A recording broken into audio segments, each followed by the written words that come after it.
Poutine pense que la Russie a une histoire particulière avec l'Ukraine. Et on considère que cette interview est une expression sincère de ce qu'il pense. Monsieur le Président, merci. Le 22 février 2024, vous vous êtes adressé à la nation au sujet lorsque le conflit en Ukraine a démarré. Vous avez dit que vous avez agi parce que les États-Unis, par l'OTAN, pourraient mettre en place, et je cite, une attaque surprise contre notre pays. Et cela peut paraître paranoïaque, mais dites-nous pourquoi vous pensez que les États-Unis pourraient vouloir une attaque. Ce n'est pas que les États-Unis nous attaquaient directement, qu'ils attaquaient la Russie. C'est un talk show qu'on a ou c'est une discussion sérieuse? Voilà, c'est ça la citation. Donc c'est une discussion sérieuse. Donc comme vous avez une formation d'historien, je vais me permettre de faire un petit raccourci historique pour vous donner un retour en arrière. Comment nos relations avec l'Ukraine ont commencé? D'où vient l'Ukraine? The Russian state started gathering itself as a centralized statehood, and it is considered to be the year of the establishment of the Russian state in 862, when the townspeople of Novgorod invited a Varangian prince, Rurik, from Scandinavia to reign. Donc invité le prince Rurik In 1862, en Russia celebrated the 1862, la 1000th Russie a anniversary of célébré its le statehood. millénaire And de in sa Novgorod, there is a souveraineté. memorial Et dedicated to the il y a un 1000th mémorial anniversary of the consacré country. au millième anniversaire de la In naissance du pays. 882, En Rurik's successor, 882, Prince le Oleg, successeur de who was Rurik, le actually prince playing the role Oleg, of regent at a Rurik's young joué son. donc le rôle Because Rurik had parce died que by that time, Rurik était came to mort Kiev. et donc il est venu à Kiev. Il est He arrivé ousted à two Kiev. brothers who Il apparently avait had deux frères donc qui once been members of Rurik's l'un squad. était membre du clan de Rurik. So Russia began to Et donc la develop with Russie two a centers commencé of à se power, développer avec Kiev deux and centres Novgorod. d'autorité, Kiev et Novgorod. The next very significant date in the history of La Russia date was très importante dans l'histoire de 988. la Russie était 888. This was the baptism of Russia. C'est la When Prince Vladimir, the naissance great-grandson de la of Russie, Rurik, baptized le prince Russia Vladimir, and arrière-petit-fils adopted de orthodoxy Rurik, or Eastern Christianity. a attaché la From Russie this au time, the christianisme. centralized Russian state began to Et strengthen. c'est là où Why? l'État décentralisé de la Russie Because of the s'est single renforcé. territory, Pourquoi? integrated À cause economic d'un ties, territoire one and the same language, and after the avec une baptism of seule Russia, langue the et same faith and donc rule une of the seule prince. foi et The une seule centralized Russian autorité state du began to prince. take shape. Et l'État russe a commencé à prendre Back in the forme. Middle Ages, Prince Yaroslav Au the Moyen Wise Âge, introduced the Yaroslav order le of Sage succession a to a introduit throne. l'ordre de succession. But after he passed away, Mais it became après sa mort, complicated for various reasons. c'est devenu compliqué pour différentes raisons.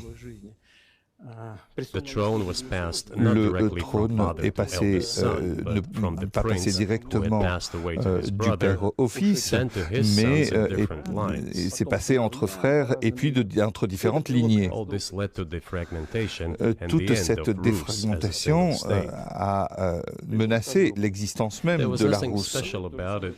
The Et same was happening then in Europe. Il n'y a rien de particulier. La même chose est arrivée en Europe.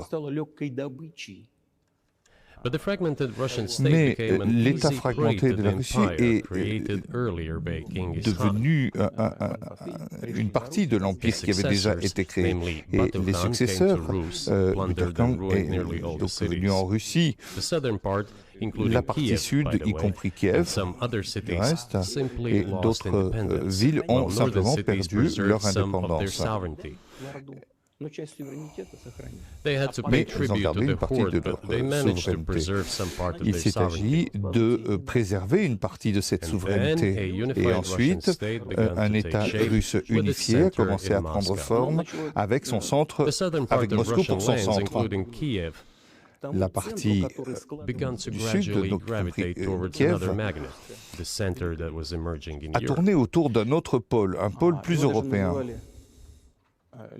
This was the Grand Duchy of C'était donc Lithuania.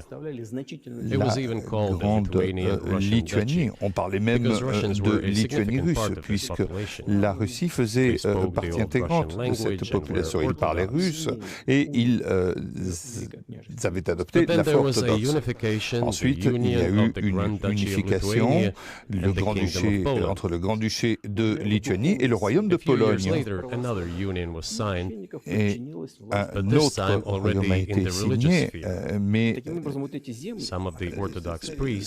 certains prêtres orthodoxes se sont mis à obéir au pape.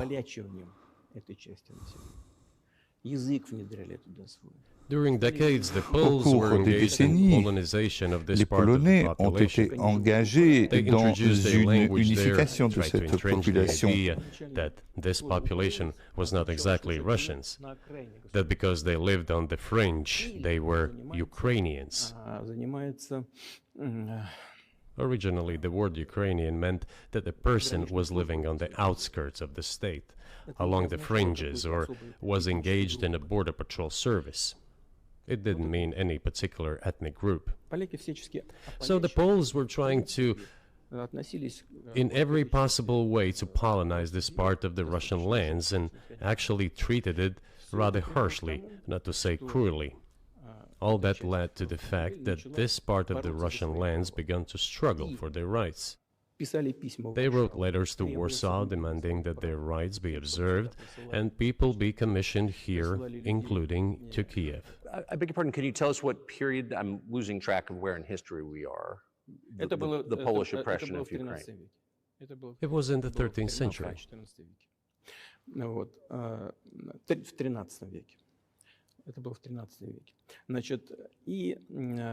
Now I will tell you what happened later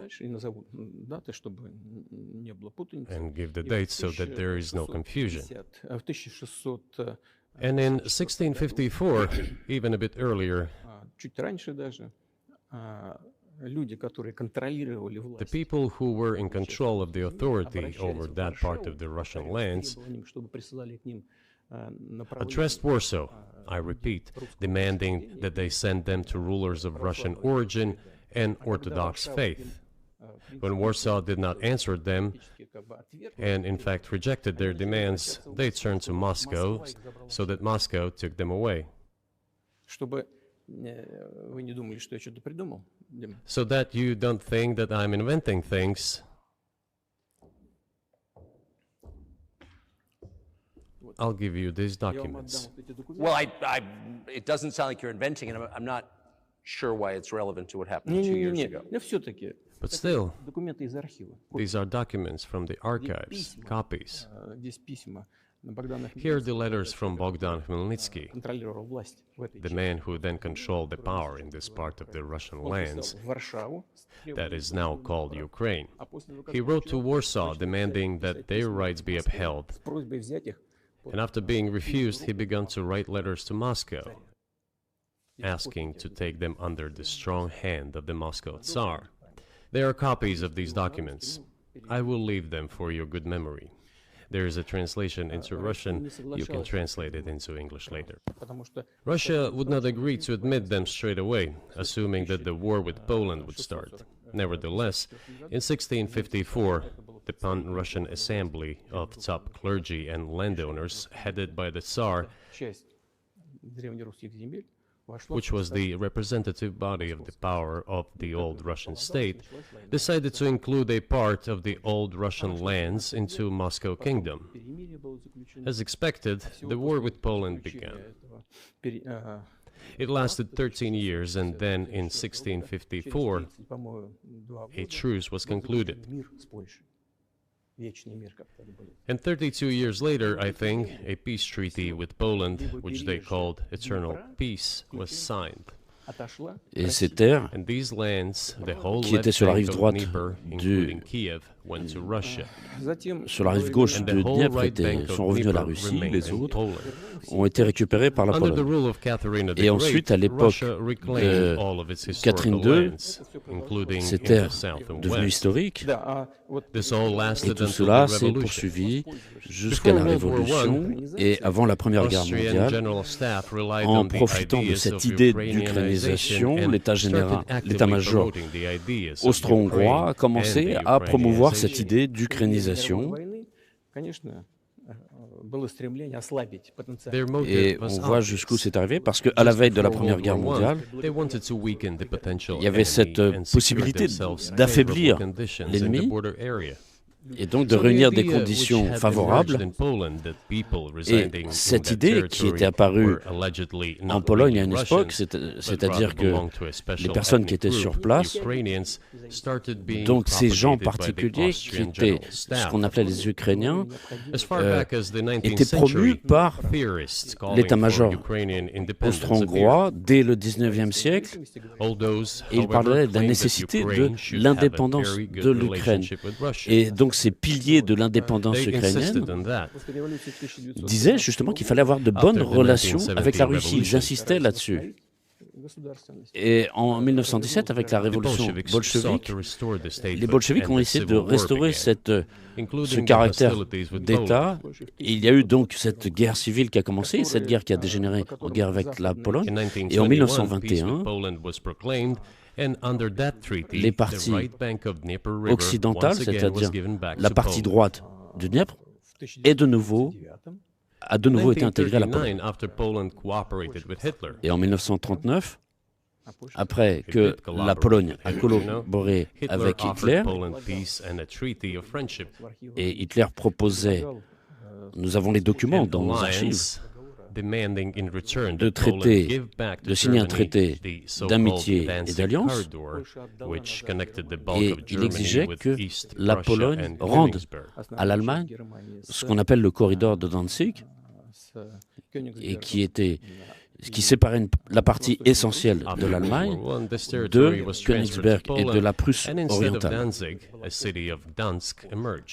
Et après la Première Guerre mondiale, ceci a été donné à la Pologne et la ville de Danzig est devenue Gdansk. Les Polonais ont refusé, mais en même temps, ils ont coopéré avec Hitler. That Ukraine, certainly parts of Ukraine, Eastern Ukraine, is in effect Russia has been for hundreds of years. Alors, la partie Ukraine, donc, une partie de l'Ukraine est devenue russe. Mais alors pourquoi vous l'avez pas pris? Vous avez créé un précédent en 1924. Oui, donc je vais vous dire, je vous réponds. Je finis cette histoire, ce raccourci historique qui est peut-être ennuyeux. Non, c'est pas ennuyeux du tout. Alors, ça me fait plaisir que vous appréciez cela. Merci beaucoup. Et donc, avant la Deuxième Guerre mondiale, après que la Pologne a collaboré avec Hitler et a renoncé à faire ce que Hitler demandait, mais a voulu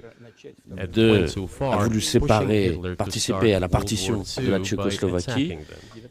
Et en fait, cela a poussé Hitler à lancer sa Deuxième Guerre mondiale. Et donc la Deuxième Guerre mondiale a commencé le 1er septembre 1939 par la Pologne, précisément. Mais la Pologne ne voulait pas discuter. Et donc, Hitler n'avait pas d'autre solution que de commencer par s'en prendre à la Pologne. Et d'ailleurs, l'URSS, on a les documents dans les archives, s'est comporté de façon honorable et a cherché à aider la Tchécoslovaquie. Mais le ministre polonais des Affaires étrangères de l'époque avait dit que si un avion soviétique volait en direction de la Tchécoslovaquie par le territoire de la Pologne, il serait abattu au-dessus du territoire de la Pologne. Ce qui était important, c'est que la guerre avait commencé et donc la Pologne était victime de cette politique qu'elle avait menée elle-même à l'égard de la Tchécoslovaquie, Or, il y a un protocole de l'accord Molotov-Ribbentrop, on la retrouve, c'est-à-dire que la Russie, nommée à l'époque URSS, retrouvait ses terres historiques. Après la victoire dans la Grande Guerre patriotique, que vous appelez la Deuxième Guerre mondiale, ces terres ont été rattachées officiellement, définitivement, à l'URSS. Et la Pologne, à titre de compensation, a eu les terres occidentales qui étaient en fait des terres historiquement allemandes, enfin une partie de ces terres.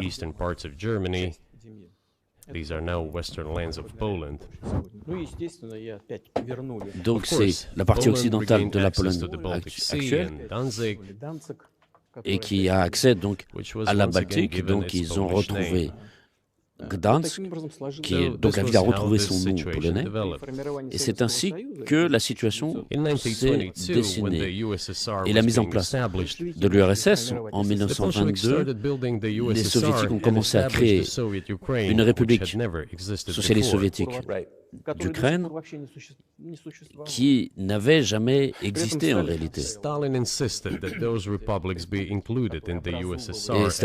Staline insistait sur le fait que ces républiques qui se mettaient en place en tant que territoire autonome, mais le fondateur de l'URSS, Lénine, voulait que ces terres aient le droit de quitter la composition de l'URSS.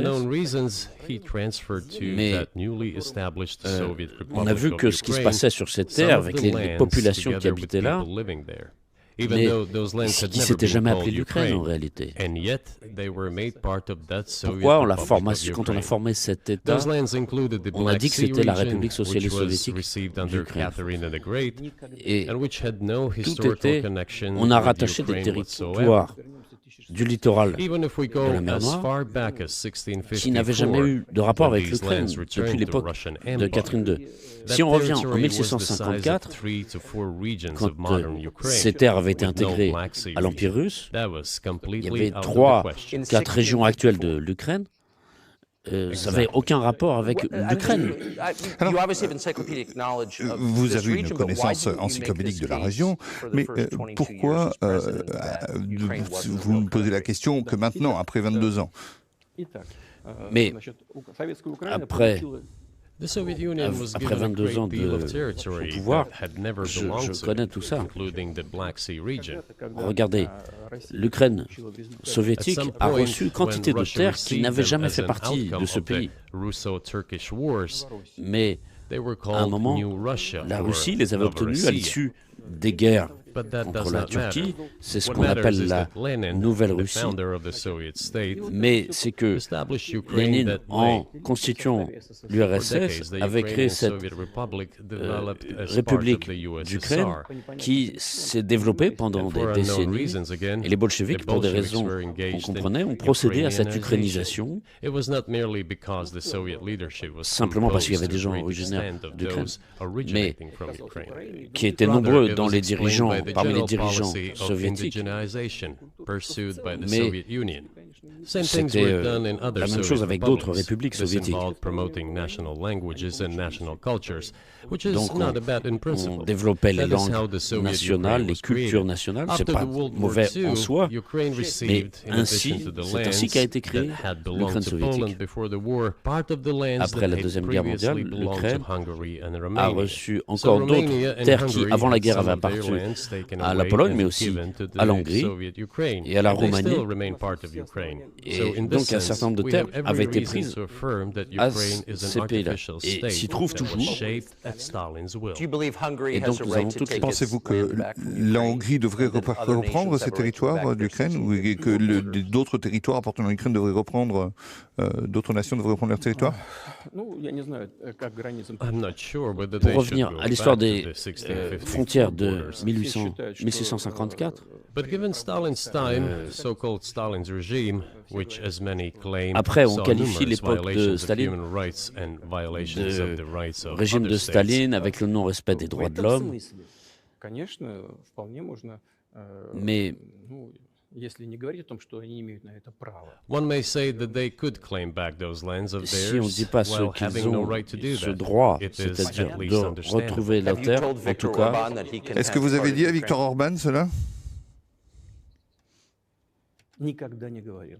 Never. on n'a jamais parlé de I've ça never avec eux. told him, not a single Jamais. time. У нас с ним даже на этот счет не было никаких разговоров. Но мне достоверно We have not even had Nous any conversation on n'avions that, but I actually know for sure aucune that discussion Hungarians who live there avec lui. Mais конечно, хотят les вернуться на свое историю. wanted les to get Hongrois, bien back sûr, to their veulent historical land. revenir dans leur patrie historique. Moreover, I Je would vais like même to share vous a raconter very une histoire interesting story intéressante. with you. C'est une histoire personnelle. Где-то в начале I digress. It's a personal one. из, Somewhere in the Alors, early 80s, c'est au I début went des on années a road trip in 80. a car En voiture, from j'étais then parti de Leningrad across the Soviet Union, Saint-Pétersbourg, through Leningrad, pour un grand made a voyage stop in dans Kiev, l'URSS and then went via to Kiev. Western On Ukraine. était passé par là. Et ensuite, je suis I allé went to the en Ukraine town of occidentale, Beregovoye, and all the names of towns and dans une villages ville there qui s'appelait were in Beregovoye. Russian and Et in a tout, language I là-bas, did toutes not les indications, understand, in tous les panneaux Hungarian, étaient en russe in Russian et dans une and autre in langue qui était en Hungarian. fait le hongrois. not in Ukrainian, in Russian, and in Hungarian. Donc c'était en I was russe, driving through some en kind of village, hongrois and there en were ukrainien. men sitting Et j'arrive next to dans un the village, houses, and il y a des hommes they en were costume wearing noir, black three-piece en chapeau de suits and forme, black dans un cylinder village. hats. I Et asked, je demande, "Are c'est they des some kind of artistes? entertainers?" Non, c'est I pas was des, told, c'est pas des "No, artistes, they were not c'est des Hongrois. entertainers, they're Hungarians." Et je dis, mais I pourquoi, said, qu'est-ce qu'ils font? "What are they doing here?" Et on m'a dit, What non, do you c'est leur mean? terre, c'est leur This terre is their historique. land, they live Toutes here. les appellations This was during the Soviet time in the 1980s. sont à They l'époque preserved the soviétique, dans les Hungarian années language, 80, Hungarian names, and ils all avaient their conservé national leur langue, costumes. They leur are costume Hungarians, and national, they feel themselves ils to étaient be des Hongrois, ils se Hungarians. sentaient And of Hongrois. course, when now there is an infringement, Et Well, bien sûr, that is, and there's a lot of it, though. I Et think il many y a beaucoup nations are upset about de Transylvania nations as well. en Transylvanie également. But many nations feel Et beaucoup frustrated de by the nations ont redrawn été borders of the frustrées course of the 20th du century. retrait And wars going back 1,000 years, the ones that you de leurs mentioned. frontières, donc du The fact mouvement is des that frontières. Et le you fait est didn't que make this case in public until 2 years ago, vous n'avez pas February. And rendu in the tout case cela that you public made, which I jusqu'à il y a read 2 ans. today, Сейчас скажу. Pourquoi? You explain at great length that you Vous felt a avez physical threat from the West, expliqué NATO, en long et en including large, potentially a vous avez nuclear parlé threat, de and la that's what menace got de you l'Occident. to move. Is that a fair characterization of what you said? Et donc, est-ce qu'il y a une caractérisation de ce que vous avez dit? Est-ce que vous pouvez nous expliquer? alors, si je vous ai bien compris, c'est que I understand that my long speeches probably fall outside comprends of the genre of the que interview. mes longs dialogues That is why I asked you sont at the peut-être pas dans le beginning. genre Are we d'interview. going to Et have que a serious talk c'est pour or ça que je vous ai a demandé show? au début si on avait une You discussion said sérieuse. a serious talk. Vous avez dit que c'était une So, discussion bear with sérieuse, me, donc vous please. voyez que c'est pas contre moi. We're coming to the point where the Soviet Ukraine was On arrive established. au moment où l'Ukraine Then, in soviétique a été créée. 1991, the Soviet Union collapsed, Et ensuite, and en everything that 1991, Russia had l'effondrement generously de bestowed l'URSS. on Et Ukraine tout was ce dragged qu'a away by reçu the de latter. la Russie, l'Ukraine, I'm coming to a elle l'a very emporté. important point of today's agenda. Et j'arrive ici à un moment très important qui After correspond all, à the aujourd'hui, collapse of the Soviet Union was effectively C'est l'effondrement de initiated by the l'URSS Russian leadership. qui a été provoqué par les dirigeants I do de not la Russie. understand what the Russian Je ne leadership sais pas was quelles guided étaient leurs by at the motivations time. à ce But I moment-là, mais je suspect there were suppose several reasons qu'il to y avait think plusieurs everything raisons. would be fine. Ils pensaient probablement que tout allait bien se passer. First, I think that then Le Russian premier leadership élément, c'est believed que that les the dirigeants fundamentals of the russes relationship partaient between Russia du and principe qu'il y avait une Ukraine base were, fondamentale in fact, a des common relations entre la language. Russie et l'Ukraine, More than 90% une langue of commune, the population there 90% de la spoke population Russian. parlait russe, il y avait des liens familiaux, Family ties. une personne sur Every trois third person there had some avec kind de la of famille, il y avait des family liens or d'amitié, friendship ties. Common une culture, culture commune, common history, une histoire commune, finally, common faith, coexistence Une with a religion single commune. state for centuries, and et deeply puis le fait de se interconnected trouver dans le même economies. pays depuis des décennies, All of these were so fundamental. une All économie these elements complètement together make our interdépendante, good relationships donc c'est des inevitable. choses fondamentales. Et tout ça, c'était The à second la base point de ces is a bonnes very relations que important nous one. avions. Le deuxième point, et c'est important, je pense que comme citoyen américain, c'est important que vous entendiez ça. C'est-à-dire que quand l'URSS a cessé d'exister, il n'y avait plus de clivage à caractère idéologique. Et la Russie, volontairement, a choisi de démonter cette URSS en pensant que ce serait compris par le monde dit civilisé, que ce serait un moyen de coopérer. Voilà ce qu'attendait la Russie. Et elle attendait cela des États-Unis et de ce qu'on appelle l'OTAN pris de manière collective. Il y avait des gens intelligents, notamment en Allemagne, Egon Tarr, peut-être que vous connaissez son nom, qui insistait sur des discussions avec les autorités soviétiques et qui disait qu'il faut créer un nouveau système de sécurité en Europe. Il faut réunir l'Allemagne, mais créer un nouveau système avec les États-Unis, le Canada, la Russie, les pays européens, et qu'il ne fallait pas que l'OTAN continue à s'étendre. Il disait s'il y a une extension de l'OTAN vers l'Est, on retrouve la situation de la guerre froide. Personne ne l'a écouté. Et même, et comme on a ça dans les archives, on voit que il a dit vous m'écoutez pas, et à ce moment-là, je reviendrai plus. Et il s'est fâché. Et donc, tout ce qu'il a dit, c'est produit. Et bien sûr, oui, c'est ce qui s'est passé. Et vous avez mentionné cela à plusieurs reprises. Et je pense que c'est juste. Donc, c'est quelque chose de juste. Donc, il aurait pu avoir une bonne relation entre les États-Unis et la Russie. Mais est-ce que vous pouvez expliquer pourquoi les États-Unis ont peur d'une Russie forte? Ils n'ont pas peur d'une Chine forte, par exemple. Et qu'est-ce que vous pouvez faire pour convaincre les politiques? En fait, regardez, l'Occident n'a pas peur d'une Chine. Alors que la Chine est bien plus forte que la Russie. On a 150 millions d'habitants en Russie et 1,5 milliard en Chine. La croissance économique en Chine, c'est 5 et quelques % par an. Et ça a même été plus fort à certains endroits. Et pour la Chine, ce n'est pas suffisant. Donc c'est un potentiel. Le potentiel chinois est énorme. C'est la première économie au monde en pouvoir d'achat. C'est un concurrent des États-Unis. Aujourd'hui, on ne va pas parler de dire qui a peur de qui. On ne va pas parler de ces catégories. On va parler de l'optique qu'il y avait en 1991, quand la Russie était prête à avoir des relations fraternelles avec le pays. Et vous nous avez trompés. Je ne dis pas vous personnellement, je dis les États-Unis. Ils avaient promis qu'il n'y aurait pas d'extension de l'OTAN à l'Est, et pourtant, ça s'est produit à 5 reprises. On a supporté avec patiemment tout ça. On a cherché à discuter. Et on a une économie de marché aussi en bourgeoisie, etc. Et je dirais même plus que j'en ai déjà parlé en public. Il y a eu un moment où il y a un chagrin qui est passé. Et vous vous souvenez que Yeltsin était allé aux États-Unis, il avait parlé au Congrès, il avait dit « God bless America ». Pourquoi il a dit ça? C'était un signal, laissez-nous entrer chez vous. Et quand les événements ont commencé en Yougoslavie, Yeltsin était salué par tout le monde. Mais quand il a levé la voix pour défendre les Serbes, la Russie ne pouvait pas se taire. Je comprends qu'il y avait des processus complexes, mais la Russie ne pouvait pas ne pas lever la voix pour défendre le peuple serbe, qui est un peuple proche de nous. On a la même culture. Mais on a des relations historiques entre nos deux peuples. Mais ce qui est important, c'est que Yeltsin a manifesté son soutien. Et qu'est-ce qu'ont fait les États-Unis?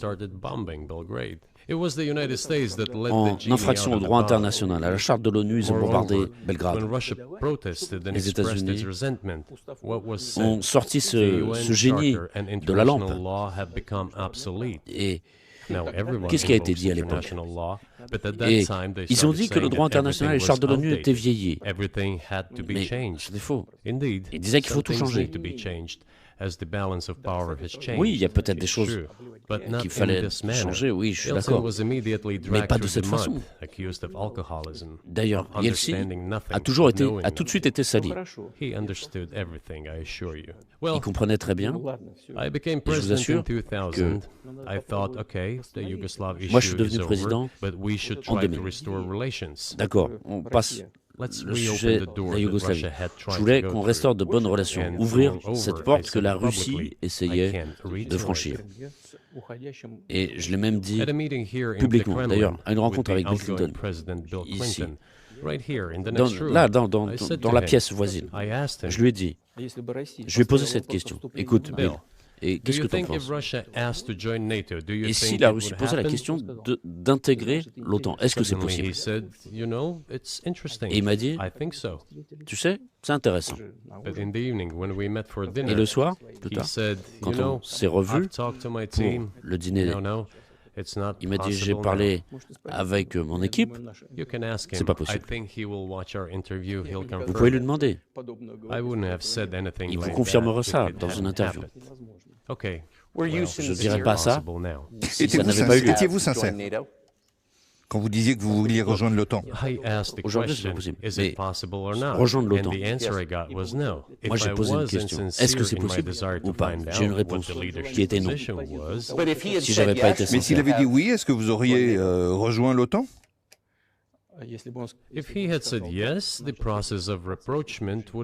S'il avait dit oui, il y aurait eu un processus de rapprochement et finalement, on aurait pu faire quelque chose. Si nous avions vu un vœu sincère de ce côté-là. Mais les choses ne se sont pas arrêtées là. Juste pour bien comprendre les raisons, puisque vous avez été assez clair, je comprends bien. Pourquoi pensez-vous que l'Occident est donc en état d'hostilité? Pourquoi y est-il? Quelles sont les raisons? Vous dites que j'ai éprouvé une sorte d'amertume. C'est pas de l'amertume, c'est simplement un constat. On n'est pas fiancés. On va pas se discuter. On a compris qu'on n'est pas attendu. C'est tout. D'accord. Alors, on va construire des relations peut-être autrement, on va chercher des points de convergence. Pourquoi nous avons reçu une réponse aussi négative des dirigeants de l'OTAN? Je peux seulement supposer, peut-être le pays est trop grand, il est particulier, et les États-Unis voyaient comment se résolvaient les questions d'intégration de l'OTAN. Il y a un autre exemple que je vais vous citer ici, qui concerne l'Ukraine. Les dirigeants ukrainiens ont exercé des pressions, et même s'il y a des choses qui ne leur plaisent pas, les dirigeants ukrainiens disent oui. Et moi, ce que je veux dire, ce qui s'est passé en 2008 en Ukraine, alors que c'est discuté, déjà, c'est rien de nouveau ici pour nous. Mais après, nous avons tenté d'établir des relations de manière diverse. Il y a eu des opérations au Proche-Orient, en Irak. Nous essayons d'avoir des relations normales avec les États-Unis. J'ai souvent posé la question de savoir pourquoi. J'ai demandé que les États-Unis ne soutiennent pas le séparatisme, le terrorisme, notamment dans le Caucase du Nord. Mais ils continuent à le faire. Et il y avait un soutien politique, médiatique, financier, militaire même, des États-Unis et de leurs satellites aux groupements terroristes dans le Caucase. Et j'en ai parlé avec mon collègue américain. Il m'a dit, c'est pas possible, tu as des preuves. J'ai dit oui, des preuves j'en ai. J'étais prêt à cette discussion. Je lui ai donné ces documents. Il a regardé, vous savez ce qu'il m'a dit? Il m'a dit, excuse-moi, je cite. Avec ça, je vais m'essuyer le derrière. Donc on a attendu des réponses. Il n'y avait pas de réponse. Je dis au directeur du FSB, mais écris au CIA. Dis-leur, est-ce qu'il y a une discussion avec le président? On essaie une fois, deux fois, et ensuite on a eu la réponse. La réponse, elle est dans les archives. On a eu la réponse de la CIA. C'est une opposition, nous soutenons l'opposition en Russie et nous allons continuer à travailler avec l'opposition en Russie. Bon, d'accord, ok. On a compris qu'il n'y aura pas de discussion. Les forces en opposition avec vous, pensez-vous qu'elles peuvent... Elles veulent... Oui, l'opposition. En l'occurrence, c'était les séparatistes qui faisaient la guerre contre nous. Dans le Caucase, il s'agissait de ça. Ils appelaient ça l'opposition. Ça, c'est le deuxième point. Le troisième point qui est très important, c'est le moment de la mise en place de la défense antimissile américaine. Pendant longtemps, nous avons cherché à convaincre les États-Unis de ne pas faire cela. De plus, après que j'ai été invité par Bush père chez lui aux États-Unis, on a eu une discussion importante avec le président Bush, avec son équipe. J'ai proposé que les États-Unis, la Russie, l'Europe créent un système unifié de défense antimissile qui, comme on le dirait, serait contre les systèmes unilatéraux qui sont contre notre sécurité. Et donc ça avait été dit que ça avait été contre la menace suscitée par l'Iran. C'était le prétexte principal de la mise en place de cette défense antimissile. Et moi j'ai proposé qu'on travaille ensemble, États-Unis, Russie, Europe. Ils ont dit c'est très intéressant. On m'a demandé, tu étais sérieux dans ce que tu dis? Pourquoi ça ne s'est pas fait? Je ne sais plus exactement. On peut retrouver ça sur Internet. Quand j'étais aux États-Unis à l'invitation de Bush père. Mais on peut même je peux vous dire, c'était très intéressant. On dit, imaginez si on travaille ensemble, si on fait ce système de défense et de sécurité ensemble, le monde va changer. On aura des discussions sur le plan économique, politique, mais en tout cas, nous allons changer radicalement la situation dans le monde. Et on m'a dit, t'es sérieux dans ce que tu dis? Je dis oui, bien sûr, on va réfléchir. J'ai dit, mais d'accord, on y va. Et dans ce cabinet, dans cette pièce où nous discutons, on a eu la visite de Robert Gates, l'ancien patron de la CIA, et Condoleezza Rice, secrétaire d'État, ici, derrière cette table, là-bas. Il y avait moi, le ministre des Affaires étrangères, le ministre de la Défense de notre côté, et ils m'ont dit oui. Nous avons réfléchi, nous sommes d'accord. Vous avez décrit deux fois le président des États-Unis comme prenant des décisions et ensuite avoir l'herbe coupée sous les pieds par ces agences de renseignement. Donc, est-ce que ça me donne un peu une idée de ceux qui sont élus? Oui, c'est précisément ce qui s'est passé. Au final, on nous a envoyé paître. Je ne veux pas entrer dans les détails parce que je considère que ce n'est pas convenable. C'était quand même des discussions confidentielles. Mais ce qui est certain, c'est que ça a eu lieu, cette discussion. Et à l'époque, j'avais dit, écoutez, à ce moment-là, nous allons proposer un système de riposte avec des systèmes hypersoniques. Et c'est ce que nous faisons, pas contre vous, mais vous faites ce que vous voulez. Nous partons du principe que ce n'est pas contre vous, contre les États-Unis. D'accord. Et nous avons créé nos systèmes d'armes hypersoniques, intercontinentaux, et qu'on nous continuons à les développer. Et aujourd'hui, nous avons progressé, nous avons dépassé tous les autres pays au monde, les États-Unis et les autres. Et nous sommes en perfectionnement chaque jour. Mais nous avons proposé autre chose, mais on nous a rejeté. Maintenant, en ce qui concerne l'extension de l'OTAN à l'Est, on nous avait dit que l'OTAN ne progresserait pas d'un pouce vers l'Est. Et qu'est-ce qui s'est passé? Il y a eu 5 vagues. Et après, on nous a dit, c'est pas fixé sur le papier, donc on va continuer à s'étendre.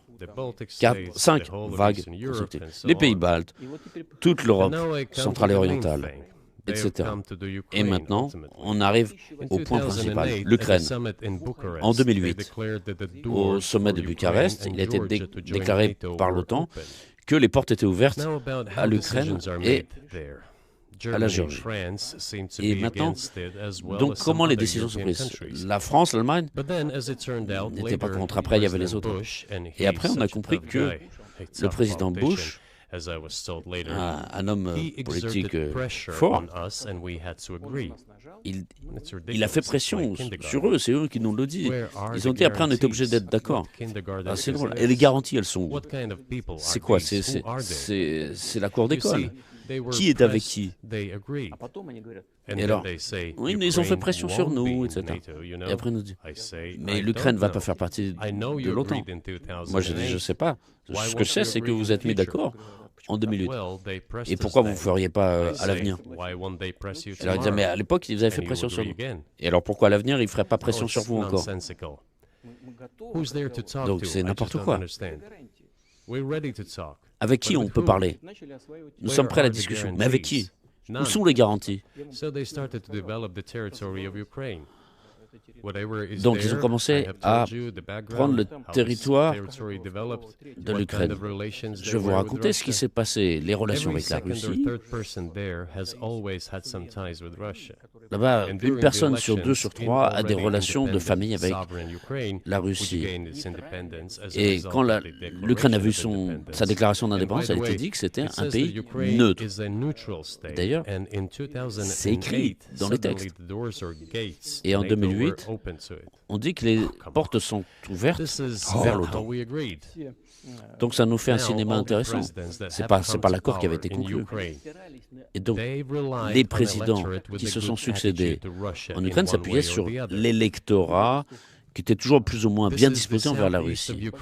Le sud-est de l'Ukraine, il y a vraiment beaucoup de gens. Et modifier cet électorat aurait été très compliqué. Donc Viktor Yanukovych est arrivé au pouvoir. C'est intéressant. La première fois, il a remporté l'élection contre le président Kuchma. Et donc on a installé on a organisé un 3e tour des élections, ce qui n'est absolument pas constitutionnel. C'est un coup d'État. Et donc c'est-à-dire, s'il y a quelqu'un qui ne vous plaît pas... C'était avant 2014. Après le président Kuchma, il y a Yanukovych qui a remporté les élections, mais ses opposants ne reconnaissaient pas sa victoire. Et donc les États-Unis ont soutenu l'opposition. Ils ont organisé un 3e tour des élections. C'est quoi ça? C'est un coup d'État soutenu par les États-Unis. Et à l'issue du 3e tour, vous imaginez, les États-Unis, comme ils n'étaient pas contents de quelque chose, ils ont organisé un 3e tour qui n'est pas prévu par la Constitution. Mais, en tout cas, et en Ukraine, c'est ce qu'ils ont fait. Ils ont installé Viktor Yushchenko, qui était pro-occidental. D'accord. Bon, on a établi des relations avec lui. Il est venu à Moscou en visite. Nous sommes allés à Kiev. Moi, j'y suis allé. On a eu des rencontres informelles. Pro-occidental, d'accord. L'essentiel, c'est qu'il travaille. La situation devait se développer en Ukraine, dans l'Ukraine elle-même, de façon indépendante. Mais après son gouvernement, la situation s'est dégradée et Yanukovych est parvenu au pouvoir. Bon, c'est peut-être pas le meilleur président, c'est pas à moi de juger, mais la question s'est posée de l'association avec l'Union européenne.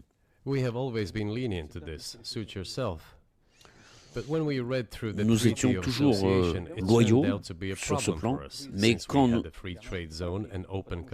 nous avons lu le traité d'association, nous avons vu que c'était une catastrophe pour nous, parce que nous avions des échanges commerciaux avec l'Ukraine, et nous avions des frontières ouvertes. Et à ce moment-là, l'Ukraine devait ouvrir ses frontières à l'Union européenne. Et donc il y avait une question ici de frontières. Et Yanukovych a commencé à calculer les gains et les pertes pour l'Ukraine avec ses partenaires européens, il a décidé de réfléchir encore. Et tout de suite, les actions destructives de la part de l'opposition, soutenues par l'Occident, ont commencé. Ça a débouché sur le Maïdan, avec le coup d'État. Il faisait davantage de commerce avec la Russie qu'avec l'Ukraine, en fait. Of course. Mais l'Ukraine, bien sûr, travaillait beaucoup plus avec la Russie. C'est même pas une question de volume d'échange. C'est plutôt une question de lien, de coopération. Toute l'économie ukrainienne était liée à l'économie russe. Il y avait des relations qui dataient de l'époque soviétique. Une entreprise fabriquait quelque chose pour des éléments qui étaient assemblés dans l'autre pays, et inversement. Donc il y avait des relations qui étaient très étroites. Donc il y a eu le coup d'État. Je ne vais pas entrer dans les détails ici sur le rôle des États-Unis, ça me paraît inconvenant, mais en tout cas il a été dit par les États-Unis. Calmer Yanukovych et nous calmerons l'opposition. D'accord, on va trouver une solution de règlement, c'est ce qu'on va faire. Yanukovych n'a jamais utilisé ni la police ni la force, mais l'opposition armée a procédé à un coup d'État. Alors comment comprendre ça? Ils sont qui, eux? C'est la question que je vais poser aux dirigeants américains. Mais c'était le soutien de la CIA, évidemment. Une organisation où, si j'ai bien compris, vous-même, vous vouliez travailler à une époque. Peut-être heureusement qu'ils ne vous ont pas pris. Pourtant, c'est des gens sérieux. C'est mes anciens collègues. Je veux dire que j'ai travaillé au premier département du renseignement soviétique. Ils étaient nos opposants toujours. Mais le travail, c'est le travail. Sur le plan technique, ils ont tout fait correctement. Ils ont obtenu ce qu'ils voulaient. Ils ont obtenu le pouvoir. Mais sur le plan politique, c'est une erreur colossale.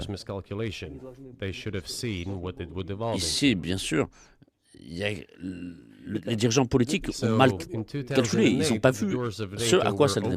Donc, en 2008, on ouvrait les portes de l'OTAN à l'Ukraine.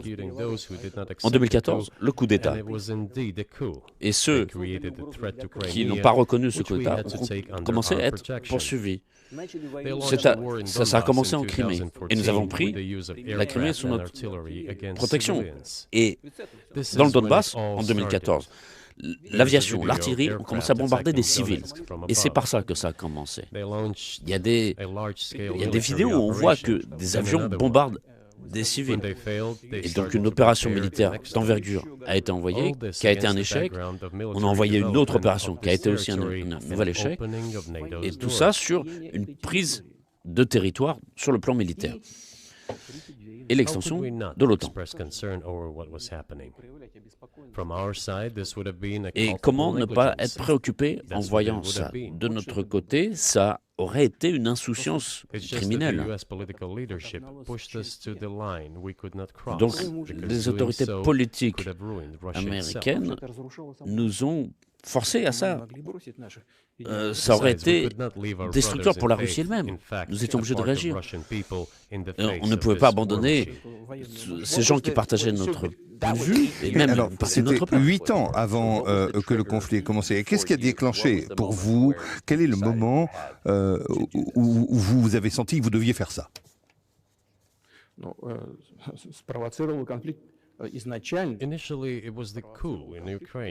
Ce qui a provoqué cela, c'est le coup d'État en Ukraine.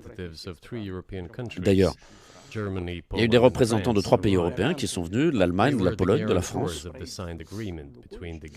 Ils se sont présentés comme garants, c'est-à-dire qu'ils ont apposé leur signature avec Yanukovych et l'opposition.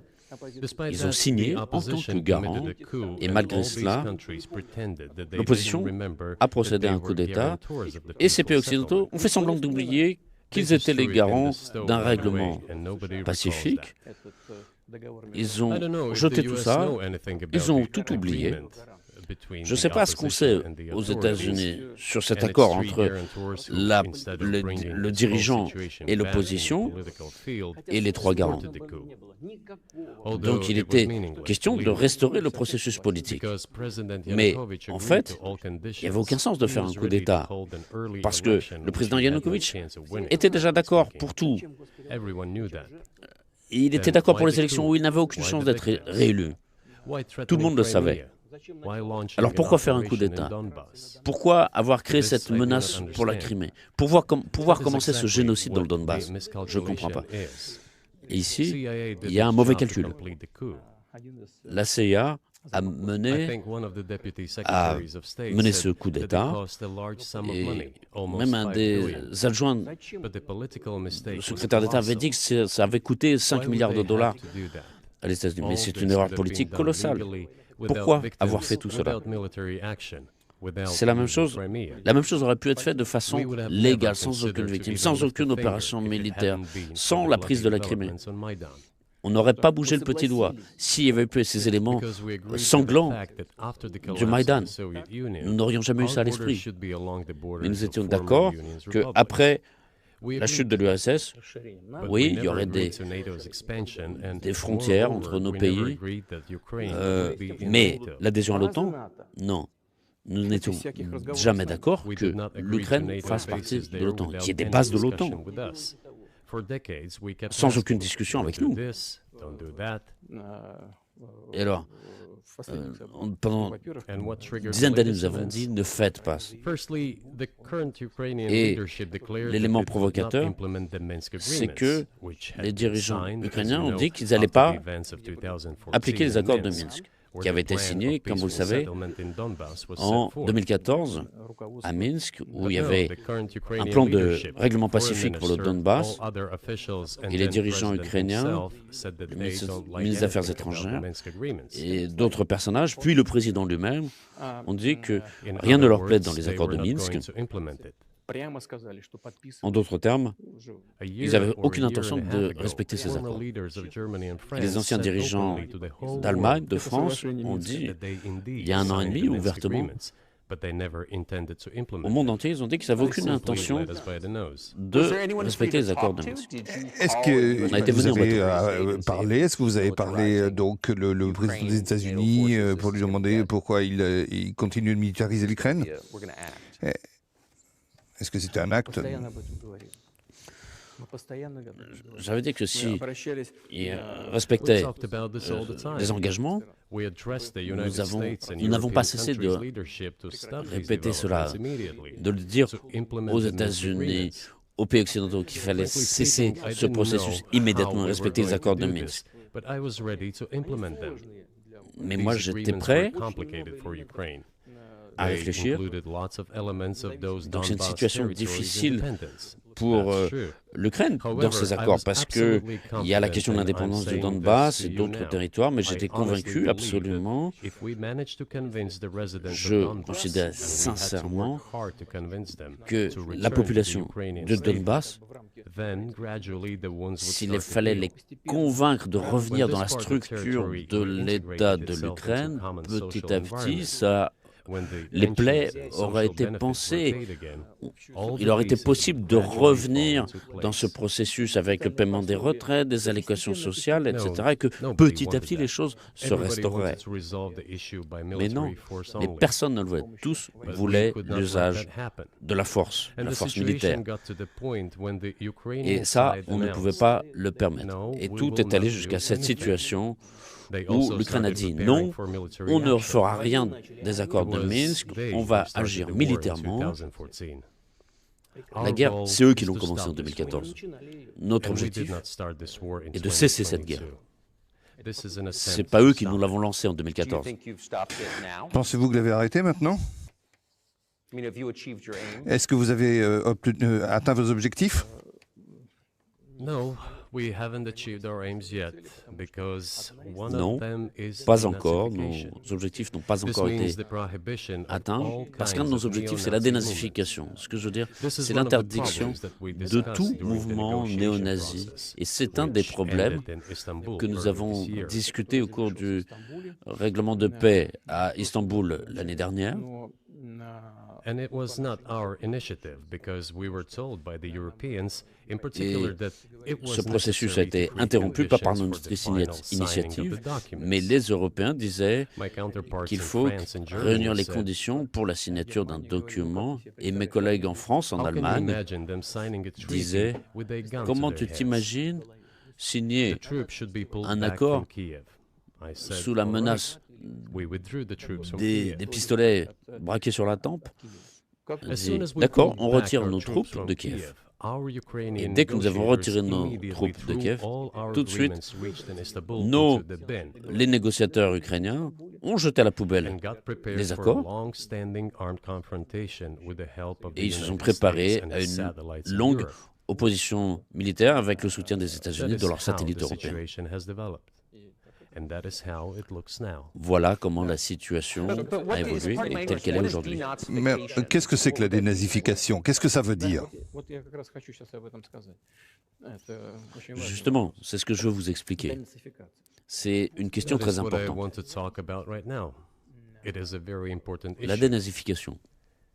Denazification. Искать, как говорят некоторые аналитики. After gaining independence, Ukraine began to search. Après la some déclaration Western analysts de say, l'indépendance, its identity. l'Ukraine Главу угла этой a cherché ce qu'on appelle en Occident And it l'identité came up with nationale. nothing better than to build this Ils n'ont rien identity trouvé de upon mieux some false heroes who que de collaborated with Hitler. choisir comme pierre de touche de faux héros qui avaient collaboré avec Hitler. Я уже говорил, что I have already said that in the early 19th century, when J'ai the déjà dit theories que, of independence au début and du 19e sovereignty siècle, of Ukraine appeared, Quand il y a eu les premiers they théoriciens assumed that de la souveraineté et de an l'indépendance independent Ukraine de should have l'Ukraine, very ils good partaient du relations with principe Russia.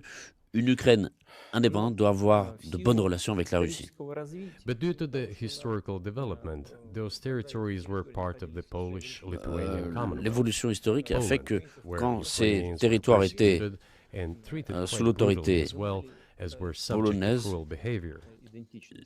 les Ukrainiens Это все осталось в памяти. There were also ont vu leur attempts to identité destroy their répressée identity. de façon cruelle et ça a été, Вторая мировая война, c'est resté dans la mémoire. All this remained in the memory of the people. When World War II broke out, part of this extremely Et nationalist au début de la elite Deuxième Guerre collaborated mondiale, with Hitler, believing that Donc il y he avait would l'élite bring them très freedom. extrémiste qui a commencé à négocier, à collaborer avec Hitler.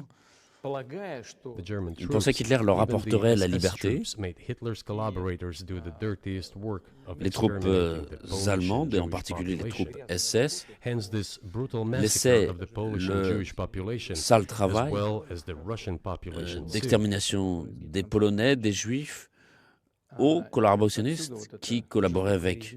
This was led Hitler. by the persons who are well known, Bandera. De là, ces répressions It was contre those les people who were Polonais, made les national Juifs et les heroes. Russes aussi. That is the problem. Et And donc we are dirigés par des constantly personnages told qu'on that connaît, ce sont nationalism and Bandera, neo-Nazism Chouchkevitch. exist in other countries C'est eux as qui ont well. été Yes, proclamés they are héros siblings, nationaux. but C'est là they qu'est le approve problème. them. And Et quand other on nous dit countries toujours fight le against it. nationalisme, le néonazisme, But Ukraine is existe not dans the d'autres case. pays. These people have been Oui. made into national Oui, il y a des heroes in racines, Ukraine. mais Monuments elles to sont those people have réprimées been dans les erected. autres pays. They Et pas are en Ukraine. displayed on flags. Their Et names on en are a fait des shouted héros by nationaux. crowds that walk with torches, On leur as it dresse was des in Nazi monuments. Germany. Les troupes, les foules défilent These were people who avec des exterminated flambeaux en, Poles, en Jews, and criant leur nom. Russians. это люди, которые уничтожали. Ce sont ces gens евреев qui ont и русских. éliminé des It is Polonais, des necessary Juifs, des to Russes. stop this practice and prevent the dissemination Donc cette of this pratique, concept. cette I say théorie that doit être Ukrainians are part of the one déracinée. Russian people. They Toute say, nation- no, we are a separate people. grandie. Okay, Je dirais que fine. c'est une part de la If population, they une part de consider la société. themselves a Il y a une separate part people, du... they have the ils right disent- to do so. Ils sont une part du But peuple, not ils on disent the non, nous sommes un basis of peuple Nazism, séparé. the Nazi D'accord. ideology. Si vous considérez comme séparé. Est-ce que vous satisferez des territoires que vous avez actuellement? Нет, сейчас закончим. Вы же задали вопрос по неонацизму. Mais je vais terminer. Vous avez posé votre question sur la dénazification. Look, the president of Ukraine visited Canada. The story is well known. Donc il y a le président ukrainien qui est venu au Canada. C'est connu, mais c'est un peu tu dans les pays occidentaux. Et il a été présenté au Parlement canadien un personnage qui, dit-on, avait fait la guerre contre les Russes pendant la Deuxième Guerre mondiale. Qui, pendant la Deuxième Guerre mondiale, luttait contre la Russie. C'était Hitler et les troupes nazies.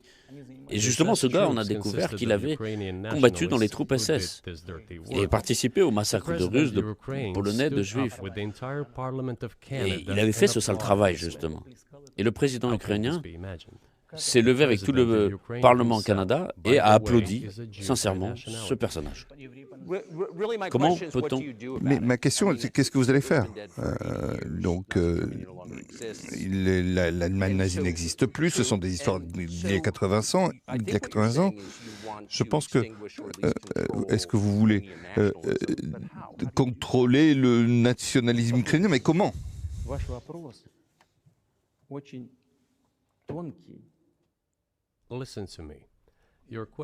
Écoutez-moi bien. Votre question, elle est délicate. Mais je veux vous dire franchement, ne vous vexez pas. Bien sûr. Alors votre question, elle semble délicate. En réalité, elle est répugnante. Vous dites, Hitler est mort depuis 80 ans, mais sa cause vit toujours. Et les gens qui ont éliminé les Russes, les Polonais, les Juifs, ils sont vivants. Et le président en exercice applaudit quelqu'un qui a fait cela. Il l'applaudit debout. Est-ce qu'on peut dire qu'on a vraiment extirpé cette idéologie si ce qu'on voit se produit aujourd'hui? C'est ça la dénazification dans notre optique, c'est-à-dire se débarrasser de ces gens qui mettent cette idée en théorie et en pratique. C'est ça la dénazification. Ma question est très particulière. Il ne s'agit pas de défendre le nazisme ou de quelque manière que ce soit. C'est une question pratique. Vous ne contrôlez pas le pays, ne vous contrôlez pas... donc, comment réussirez-vous à éliminer une culture ou une idéologie ou des sentiments liés à l'histoire dans un pays que vous ne contrôlez pas? Qu'est-ce que vous allez faire? Vous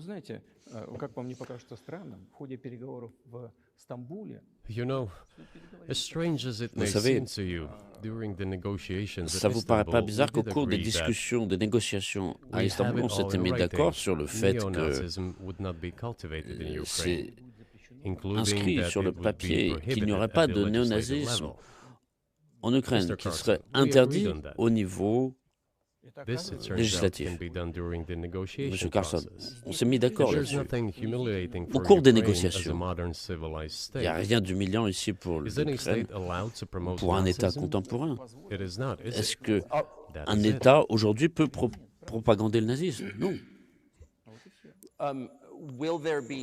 Est-ce qu'il y aura des pourparlers et, pour résoudre le conflit et des pourparlers de paix? Il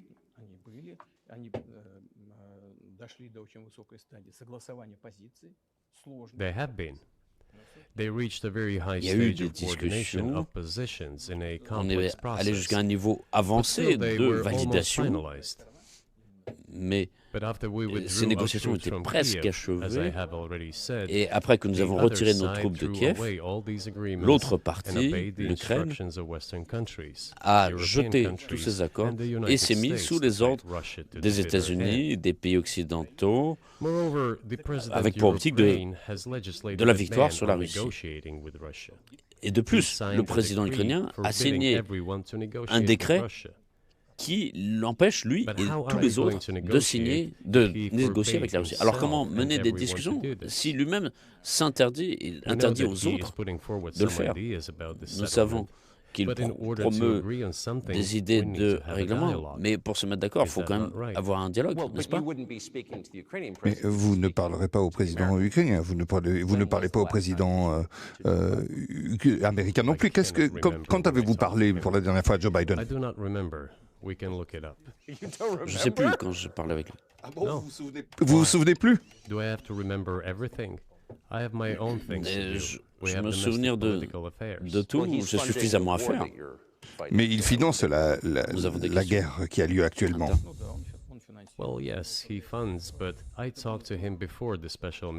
Oui, il finance cette guerre, mais quand j'ai discuté avec lui, c'était avant le début de l'opération militaire spéciale.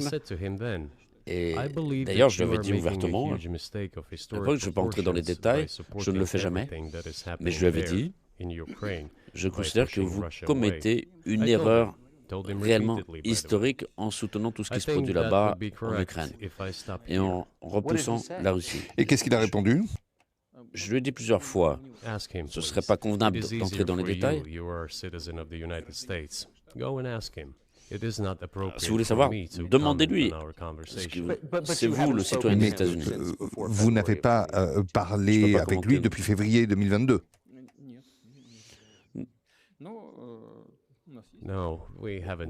Non, depuis, nous n'avons pas discuté. Mais nous avons des contacts, vous vous souvenez d'ailleurs? Je vous avais parlé de ma proposition de travailler ensemble sur le système de défense antimissile. Oui. Vous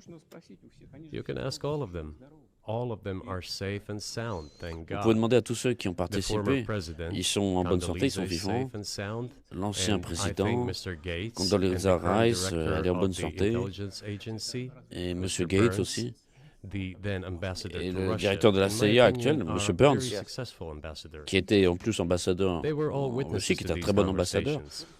Tous ces gens-là étaient témoins de ces discussions. Interrogez-les. C'est la même chose ici. Si vous voulez savoir ce que m'a répondu le président Biden, demandez-lui. Oui, je le ferai, mais de l'extérieur, il semble que la manière dont évoluent les choses, donc dans un conflit, donc où il y a un risque nucléaire, pourquoi n'appelez-vous pas M. Biden et pour lui dire arrêtons? Alors oui, il faudrait discuter avec lui. C'est très simple. Je le répète, nous avons des contacts au niveau de certains services, je dirais même que nous parlons de cela et nous faisons savoir nos positions aux dirigeants américains. Et si vous voulez vraiment arrêter les combats, il faut cesser les livraisons d'armes. En quelques semaines, tout peut être arrêté, c'est tout. Et à ce moment-là, on peut se mettre d'accord sur telle ou telle condition. Mais arrêtez-les. Qu'est-ce qu'il y a de plus simple? Et quels sont les messages? Vous voulez livrer des armements à l'Ukraine. Mais je dis, arrêtez de livrer, c'est ça. Parlez de quoi, sinon? Pensez-vous que l'OTAN est préoccupée par le fait que ça devienne un conflit mondial, un conflit nucléaire? En tout cas, ils ne parlent pas de cela. Ils essaient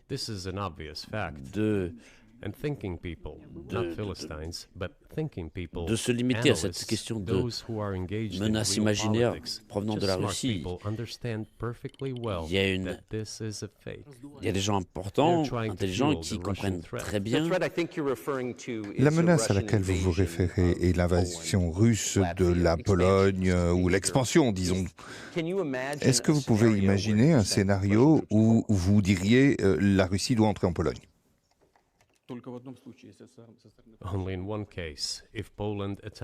Dans un seul cas.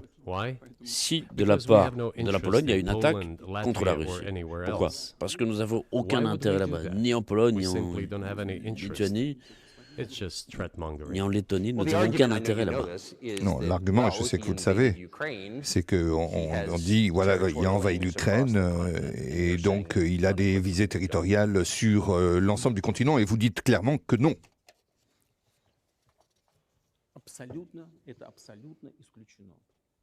It is absolutely out of the question. C'est totalement exclu. You just don't have to be any kind of analyst. It goes against common Il n'y a pas sense to besoin get d'être involved in some kind of a global un war. spécialiste. Ça va à l'encontre du bon sens. Ce serait une guerre mondiale dans ce cas. Une guerre mondiale qui menacerait d'élimination toute l'humanité, c'est évident. Mais il y a des moyens de dissuasion. C'est tous ces épouvantails. On disait que si la Russie utilise l'arme nucléaire tactique, et alors? C'est un épouvantail pour les citoyens américains, pour les contribuables américains, pour donner plus d'argent pour lutter contre la Russie, pour les hostilités, pour affaiblir la Russie.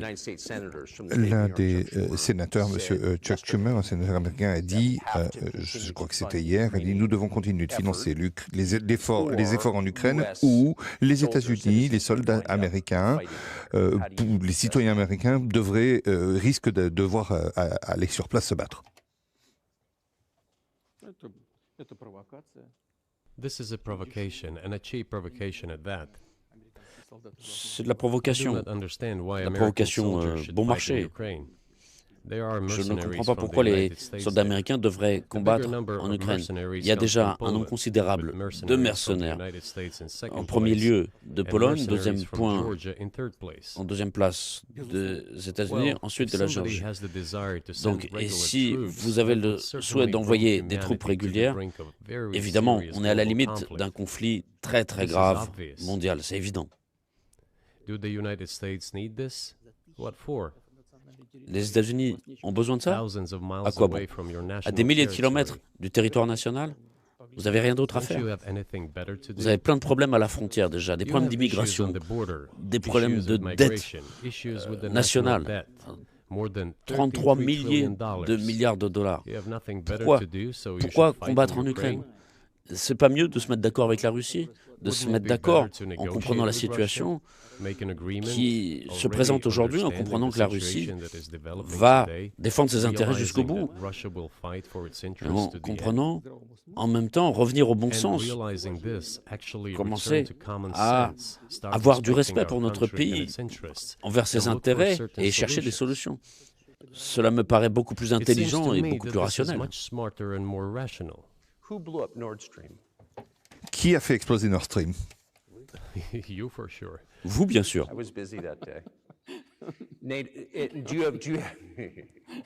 J'étais occupé ce jour-là.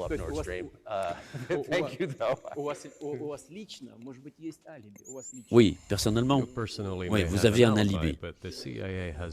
Mais la CIA, elle n'a pas d'alibi pareil. Est-ce que vous comprenez pourquoi?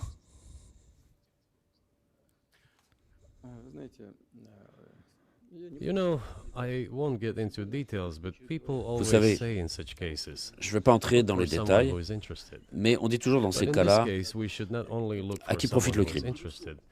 En l'occurrence, ici, il ne faut chercher pas celui à qui le crime profite, mais celui qui peut le faire. Parce que celui qui est intéressé, il peut y avoir beaucoup de personnes qui sont intéressées. Il faut être capable d'aller au fond de la mer Baltique et réaliser une telle explosion. Donc ces deux éléments, ils doivent être qui est intéressé et qui peut le faire. Je peux bien comprendre, parce que donc c'est le premier acte de l'histoire en matière de terrorisme industriel. Et si vous avez des preuves, et probablement vous avez des services de renseignement, de sécurité, que l'OTAN et les États-Unis l'ont fait, pourquoi vous ne le présenteriez pas comme une victoire de la propagande?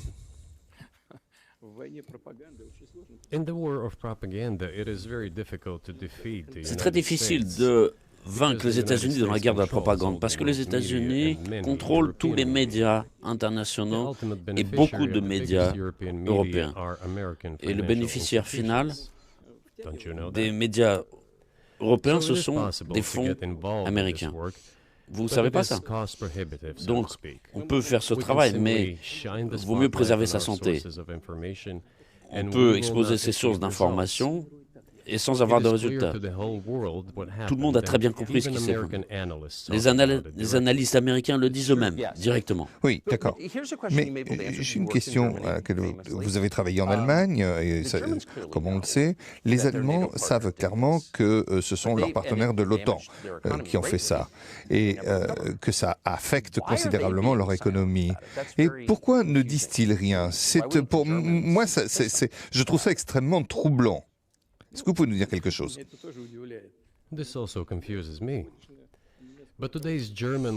Moi aussi, ça m'étonne. Aujourd'hui, les dirigeants allemands ne suivent pas les intérêts nationaux, ils suivent les intérêts des pays occidentaux pris d'une manière collective. Autrement, c'est difficile d'expliquer la logique de leurs actions ou de leur inaction. Mais ce n'est pas seulement Nord Stream 1. Nord Stream 2 a été aussi abîmé, mais il reste encore une conduite en bon état par laquelle on peut faire circuler du gaz. Mais l'Allemagne ne l'ouvre pas. Nous, on est prêts. Il y a aussi un autre itinéraire via la Pologne. Yamal Europe, c'est son nom. Et on peut assurer un flux important ici, mais la Pologne l'a fermé. Et donc, mais la Pologne vient picorer dans la main des Allemands. Elle reçoit de l'argent européen et le donneur principal, c'est l'Allemagne justement de ces fonds. Et l'Allemagne nourrit la Pologne à un certain point. Et donc, ils ont fermé cet itinéraire vers l'Allemagne. Pourquoi? Je ne comprends pas. L'Ukraine, où les Allemands livrent des armements et de l'argent, est le deuxième sponsor après les États-Unis pour l'aide financière à l'Ukraine.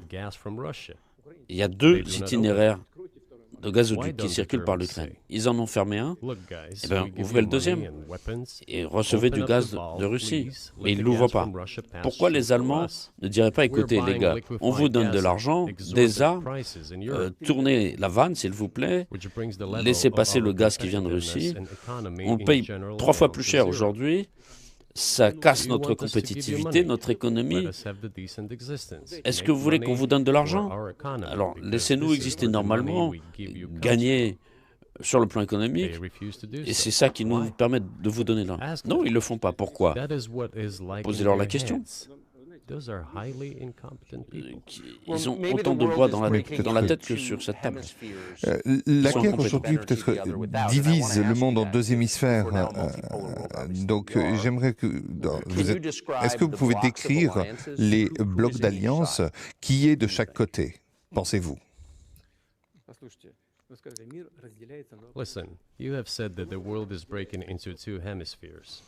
Écoutez, vous avez dit que le monde se divisait en 2 hémisphères. La Terre, la tête aussi est divisée en 2 hémisphères. Il y a une moitié plus créative, une autre plus active, mais c'est une seule tête. Donc il faut que le monde soit uni, que la sécurité soit commune. Et ce n'est pas ce sur quoi compte le milliard d'or. Et alors, à ce moment-là, le monde sera stable, durable et prévisible. Et tant que la tête est divisée en 2 parties, c'est une maladie grave. Et le monde traverse cette période de maladie difficile. Mais j'ai l'impression que grâce aux journalistes honnêtes, on peut avoir un travail. Peut-être qu'on va trouver quelque chose. Donc, un exemple de ce qui s'est passé aux États-Unis. Est-ce que donc, s'agissant du dollar des États-Unis, est-ce que vous pensez que les sanctions pourraient changer le rôle du dollar?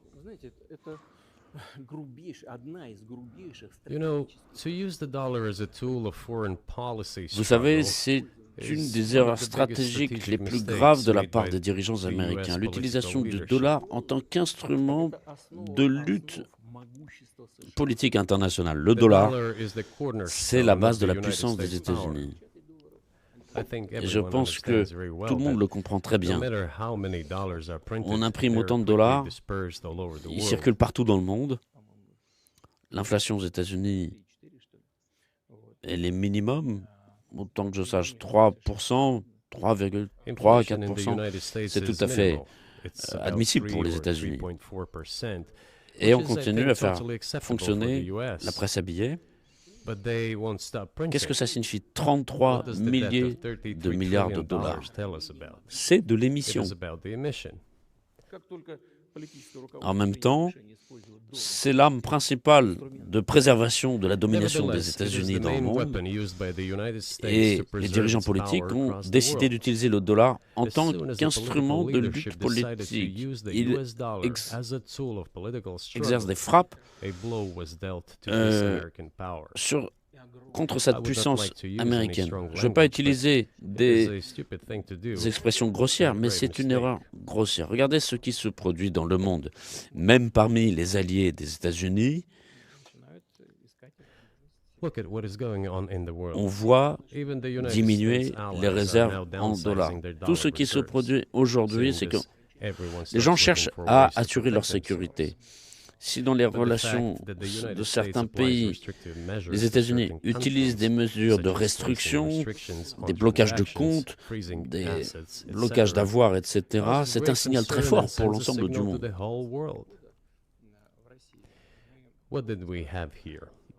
Qu'est-ce qui s'est produit chez nous? Jusqu'en 2022, on avait environ 80% des règlements financiers de commerce extérieur de la Russie qui étaient en dollars et en euros. Et le dollar, c'est à peu près 50% de nos règlements avec les pays tiers. Et aujourd'hui, il n'en reste que 13%. On n'a pas interdit l'utilisation du dollar. C'est pas ça qu'on a cherché. Ce sont les États-Unis qui ont décidé de limiter nos règlements en dollars. Je considère que c'est n'importe quoi. Vous comprenez, du point de vue des intérêts des États-Unis eux-mêmes, des contribuables américains. Parce que cela cause un dommage à l'économie américaine et sape la puissance des États-Unis dans le monde. D'ailleurs, les règlements en yuan étaient à peu près de 3%. Aujourd'hui, c'est 34%. Nous réglons autant en roubles, 34% aussi, comme en yuan. Pourquoi les États-Unis ont-ils fait cela? Je pense que c'est de la présomption, simplement. Ils pensaient que tout allait s'effondrer, mais rien ne s'est effondré. De plus, regardez, les autres pays, en particulier les pays producteurs de pétrole, commencent à dire, et font dans les faits aussi, des ventes en yuan. Vous comprenez ce qui se produit ou pas? Est-ce que quelqu'un comprend cela aux États-Unis? Qu'est-ce que vous faites? Vous vous coupez vous-même l'herbe sous le pied. Tous les experts, ils vous diront, s'ils sont un peu de bon sens aux États-Unis, c'est quoi le dollar aux États-Unis? Vous tuez vous-même. Vous tuez vous-même. Oui, je pense que c'est une évaluation juste, mais la question est de qu'est-ce qu'il y aura en Suisse et est-ce qu'il y aura, par exemple, la fracture met en danger l'ensemble du monde par la domination de l'économie chinoise. Il y a également une question de souveraineté. Est-ce que vous êtes inquiet par tout cela? We have heard those boogeyman stories before. It is a boogeyman story. We're neighbors with China. On connaît ces histoires pour faire peur. Ce sont des histoires. Nous sommes voisins avec la Chine. Les voisins, c'est comme les gens de la famille, on ne choisit pas. Mais nous avons des milliers de kilomètres de frontières communes. C'est la première chose. Deuxième point, nous sommes habitués à cette coexistence depuis des siècles. Troisième point, la philosophie de politique extérieure chinoise n'est pas agressive. C'est toujours une recherche de compromis. C'est dans leur mentalité, nous le voyons. Le point suivant, c'est qu'on nous dit toujours, et vous avez essayé justement d'utiliser cet épouvantail sous une forme adoucie, mais en tout cas c'est toujours la même chose. Le volume de coopération avec la Chine augmente. La dynamique de coopération entre la Chine et l'Europe est plus importante que cette coopération entre la Chine et la Fédération de Russie. Demandez aux Européens. Ils n'ont pas peur? Ils ont peut-être peur. En tout cas, le marché chinois, ils le visent, mais ils sont confrontés à des problèmes économiques. Et et les entreprises chinoises conquièrent les marchés européens. Et donc, il y a trop peu d'entreprises chinoises aux États-Unis. Oui, les décisions politiques sont telles qu'on cherche à limiter la coopération avec la Chine. Monsieur Tucker, vous allez à l'encontre de vos intérêts. En limitant la coopération avec la Chine, vous vous causez un dommage. C'est très délicat. Il n'y a pas de solution toute faite ici, comme avec le dollar. Et donc, avant d'adopter des sanctions illégitimes du point de vue de la charte de l'ONU, il faut réfléchir. Et c'est un problème auquel doivent réfléchir les dirigeants. La guerre serait mieux si elle était entre deux alliances en compétition. Que pensez-vous Est-ce que vous pensez que s'il y avait une nouvelle administration après Joe Biden, vous seriez capable de rétablir la communication?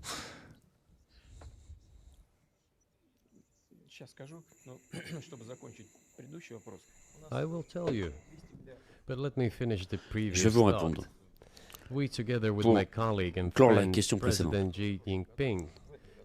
on a 200 milliards de dollars.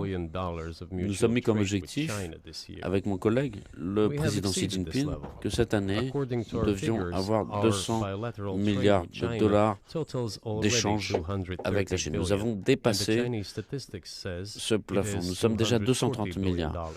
Selon les statistiques chinoises, on est à 240 milliards de dollars. Si on calcule en dollars, c'est notre volume d'échange avec la Chine. Et il y a une chose importante, c'est que cet échange, il est équilibré, il est complémentaire sur le plan des technologies, des recherches scientifiques.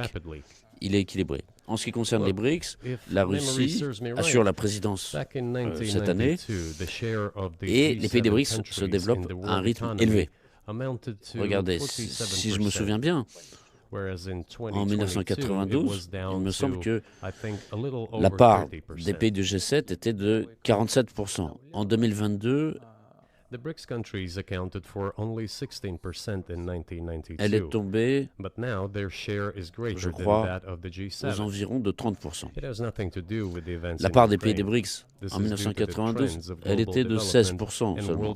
Aujourd'hui, elle dépasse celui du G7. Et ce n'est pas lié à des événements en Ukraine. C'est une tendance d'évolution du monde, de développement économique partout, et c'est inévitable. Et ça va se poursuivre. De même que le soleil se lève, on ne peut pas l'empêcher. Il faut s'adapter. Et comment les États-Unis s'adaptent? Par la force. Des sanctions, des pressions, des bombardements, l'usage de la force. Et les gens ne comprennent pas votre élite politique. Le monde évolue de façon objective. Et donc, il faut prendre des décisions appropriées à temps pour suivre le niveau.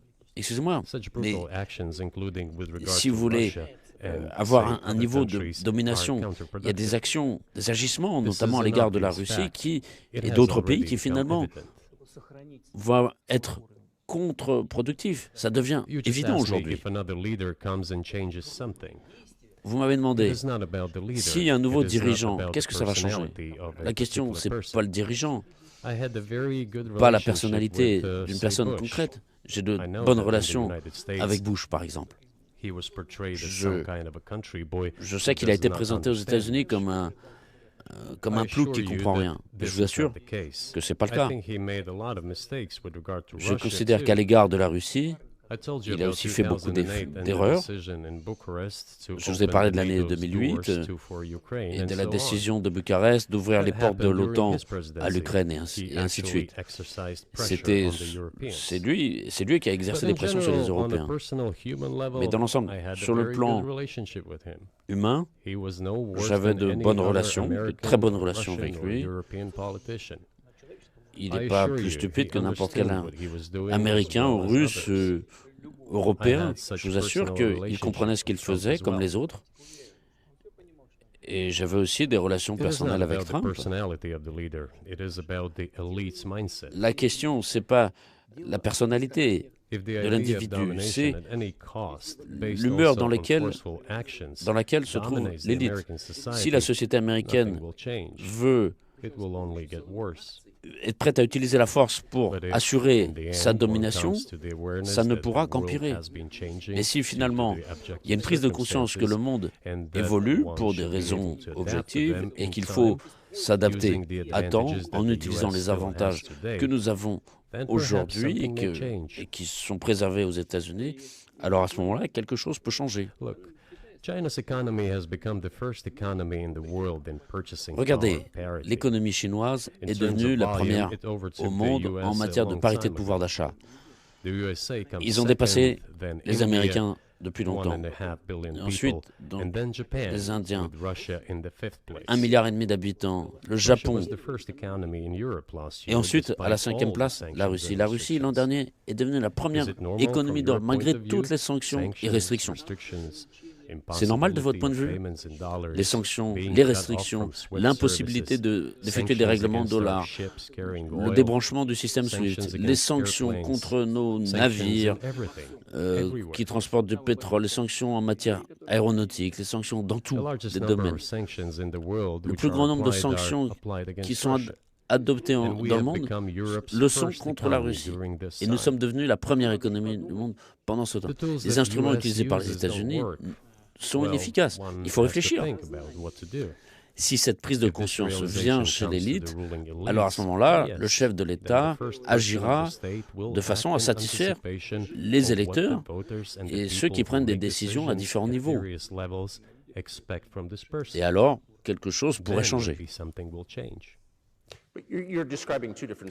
Vous décrivez deux systèmes différents. Vous dites que donc les dirigeants ont des personnalités, et puis d'un autre côté, vous dites que c'est l'état d'esprit des élites. Mais quels sont ces centres de pouvoir aux États-Unis? Que pensez-vous? Et qui prend réellement les décisions?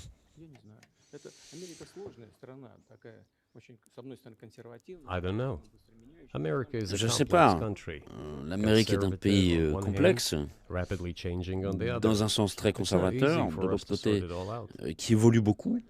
On a un peu de mal à comprendre tout ça. Qui prend la décision aux élections? Est-ce qu'on peut comprendre quand dans chaque État a sa propre législation, chaque État régule cette question de sa façon et peut écarter quelqu'un des élections au niveau d'un État? Donc c'est un système à deux étages, c'est un peu compliqué à comprendre. Bien sûr, il y a les deux partis qui dominent, les républicains et les démocrates. Et dans le cadre de ce système des partis, les centres qui prennent des décisions, qui les préparent.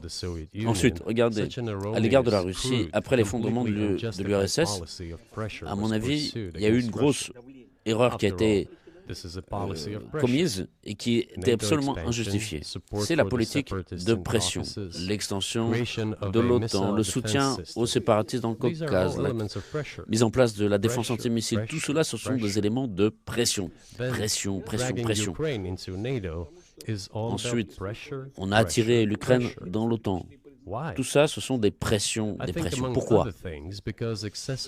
Je pense en particulier que il y a eu des puissances industrielles excessives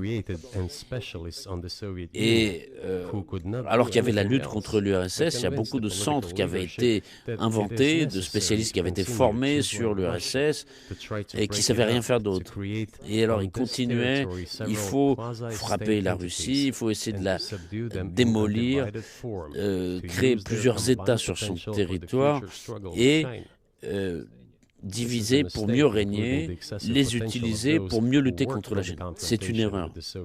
Et cette erreur, elle est liée en particulier au potentiel excessif qui restait de ceux qui luttaient contre l'URSS. Il faut se débarrasser de ça. Il faut des forces fraîches, des gens nouveaux qui comprennent, qui regardent l'avenir et qui comprennent ce qui se passe. Regardez, le développement de l'Indonésie, 600 millions d'habitants. Ils vont aller où? Il faut simplement partir du principe que l'Indonésie elle est déjà dans le club des économies leaders dans le monde. Que ça vous plaise ou pas, nous comprenons bien que aux États-Unis, malgré tous les problèmes économiques, la situation est quand même normale. Il y a une croissance économique normale de 2,5%. Mais si on veut assurer l'avenir, il faut changer l'attitude vis-à-vis de ce qui évolue. Comme j'ai déjà dit, le monde de toute façon, il va changer, indépendamment de la façon dont va se résoudre la situation en Ukraine. Le monde évolue. Les États-Unis eux-mêmes, il y a des experts qui disent eux-mêmes que les États-Unis changent de position dans le monde. La question, c'est comment ça va se produire. Est-ce que ça va être douloureux? Est-ce que ça va se passer en douceur, progressivement? Et ça, ce sont des experts qui ne sont pas anti-américains qui l'écrivent. C'est simplement des gens qui observent l'évolution du monde, c'est tout. Et pour évaluer, adapter la politique, il faut des gens qui réfléchissent, qui regardent l'avenir, qui analysent, qui recommandent et qui donnent des décisions au niveau des dirigeants. Vous avez dit clairement que l'élargissement de l'OTAN était une violation des promesses qui avaient été faites et une menace contre votre pays. Mais avant, vous avez envoyé des troupes en Ukraine et vous avez... avant, est-ce que vous pensez que c'était un effort pour vous provoquer, pour parvenir à une action militaire?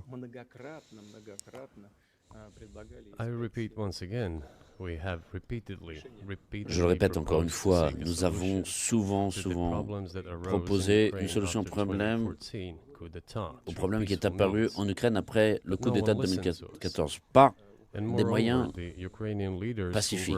Personne ne nous a écoutés. De plus, les dirigeants ukrainiens, qui étaient sous le contrôle total des Américains, a déclaré qu'ils n'allaient pas respecter les accords de Minsk, et que rien ne leur plaît dans ces accords, et qu'ils continueraient leur activité sur ce territoire.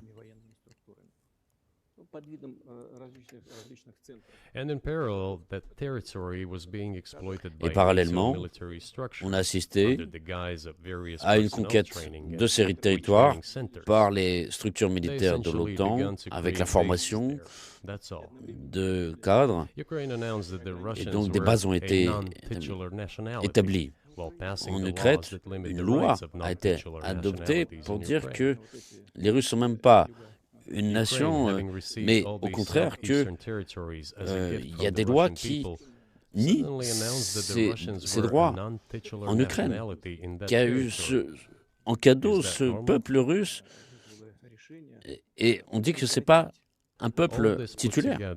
Ça vous paraît normal? Et tout ça, ensemble, a suscité la décision de mettre fin à cette guerre lancée par les néo-nazis en Ukraine en 2014. Par la force. Pensez-vous que Zelensky a une certaine liberté de négociation?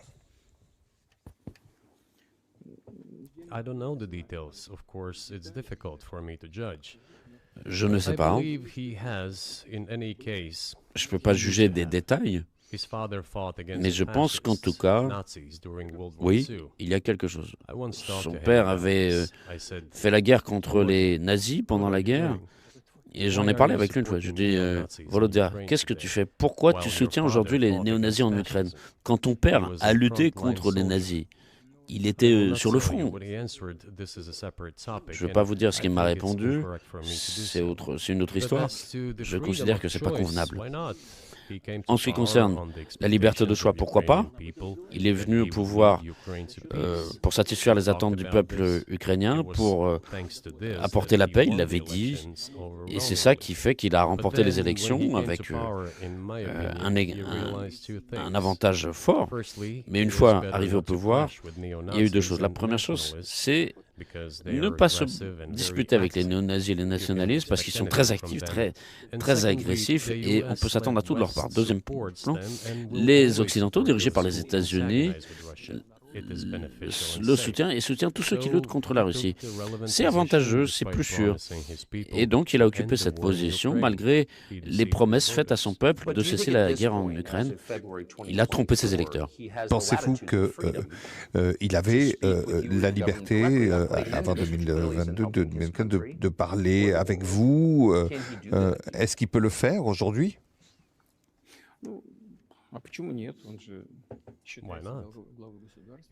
Pourquoi pas? Il se considère comme chef d'État, il a remporté les élections, alors que nous, en Russie, nous considérons que tout ce qui est arrivé après 2014 a pour source de pouvoir un coup d'État.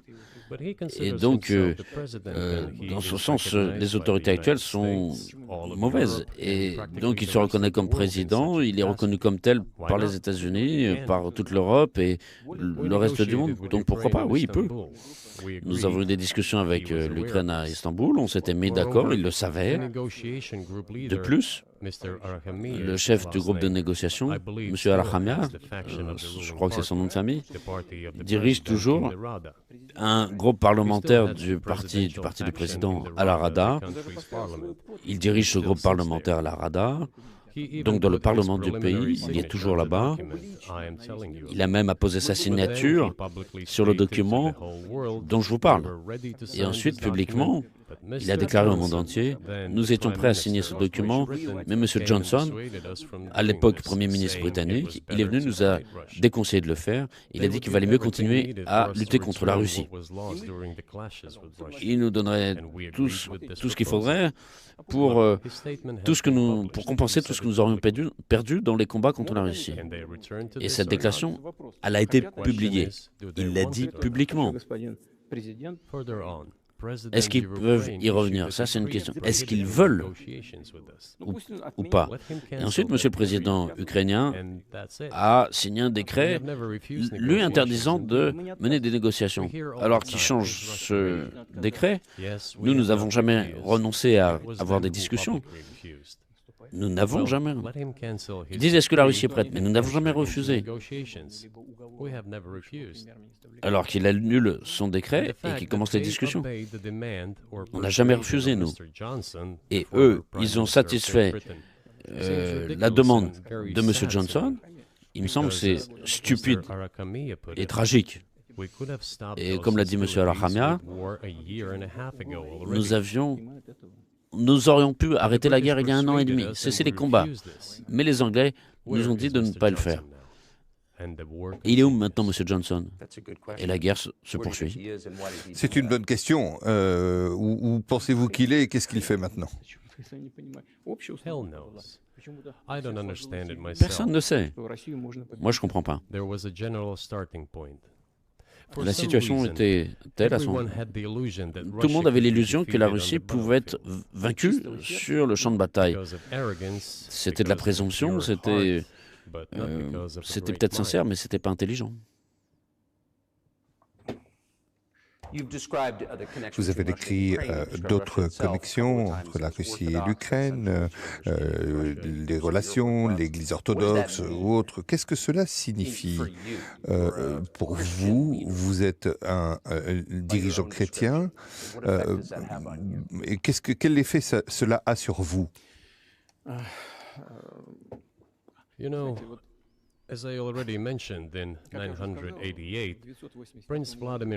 Vous savez, comme je l'ai dit, en 988, le prince Vladimir s'est fait baptiser.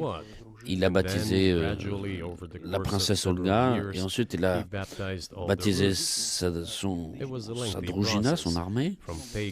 C'est un processus qui a occupé plusieurs années. On est passé du paganisme au christianisme, ça a occupé beaucoup d'années. Et finalement, l'orthodoxie, le christianisme oriental s'est enraciné dans la conscience du peuple russe et la Russie s'est étendue. Elle a intégré différents peuples qui professent d'autres religions, l'islam, le bouddhisme, le judaïsme. Et la Russie a toujours respecté ceux qui confessent d'autres religions. C'est une force. C'est très clair. Et dans toutes les grandes religions mondiales dont je viens parler, qui sont des religions traditionnelles pour la Fédération de Russie, en fait, la thèse principale, les valeurs essentielles sont très similaires, pour ne pas dire qu'elles sont semblables.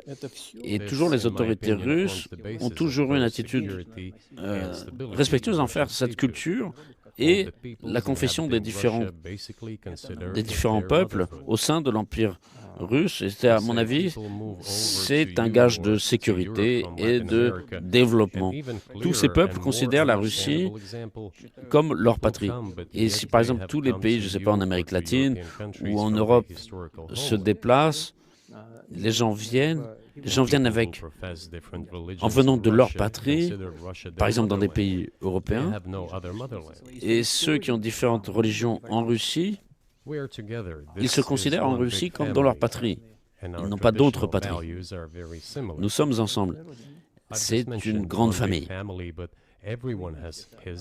Et nos valeurs traditionnelles, elles sont très similaires.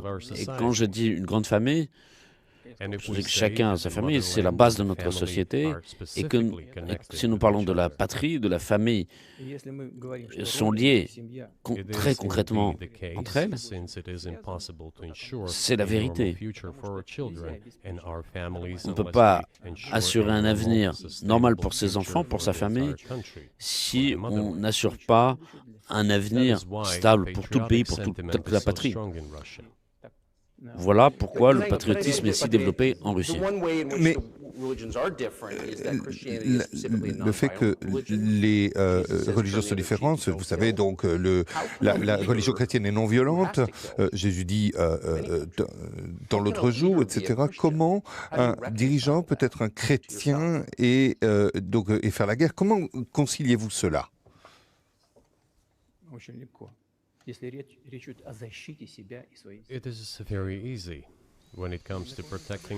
C'est facile. Si on parle de la défense de soi-même, de sa famille, de sa patrie, nous n'agressons personne. Comment ont commencé les événements en Ukraine? Ils ont commencé par un coup d'État et le début des opérations militaires dans le Donbass. C'est ça le début. Et nous défendons notre peuple, notre patrie, notre avenir. En ce qui concerne la religion d'une manière générale, vous savez, ce n'est pas seulement les manifestations extérieures, pas seulement le fait d'aller tous les jours à l'église ou de s'incliner à terre. C'est dans le cœur. Et notre culture, elle est orientée vers l'homme. Dostoïevski, qui est très connu en Occident comme génie de la culture russe, de la littérature russe, en a beaucoup parlé. Il a beaucoup parlé de l'âme russe. Alors que la société occidentale est beaucoup plus pragmatique. L'homme russe pense à l'éternité, aux valeurs morales. Vous ne serez peut-être pas d'accord avec moi, mais quand même, la culture occidentale est plus pragmatique. Je ne dis pas que c'est pas bien. Ça donne la possibilité à ce milliard d'or actuel d'avoir des succès en production, dans la science, etc. Donc il n'y a rien de mal ici. Simplement, je dis que nous ressemblons, mais la conscience est différente. Le surnaturel au travail, chez vous, est-ce que vous voyez Dieu au travail pour vous protéger? Est-ce que c'est une force non humaine?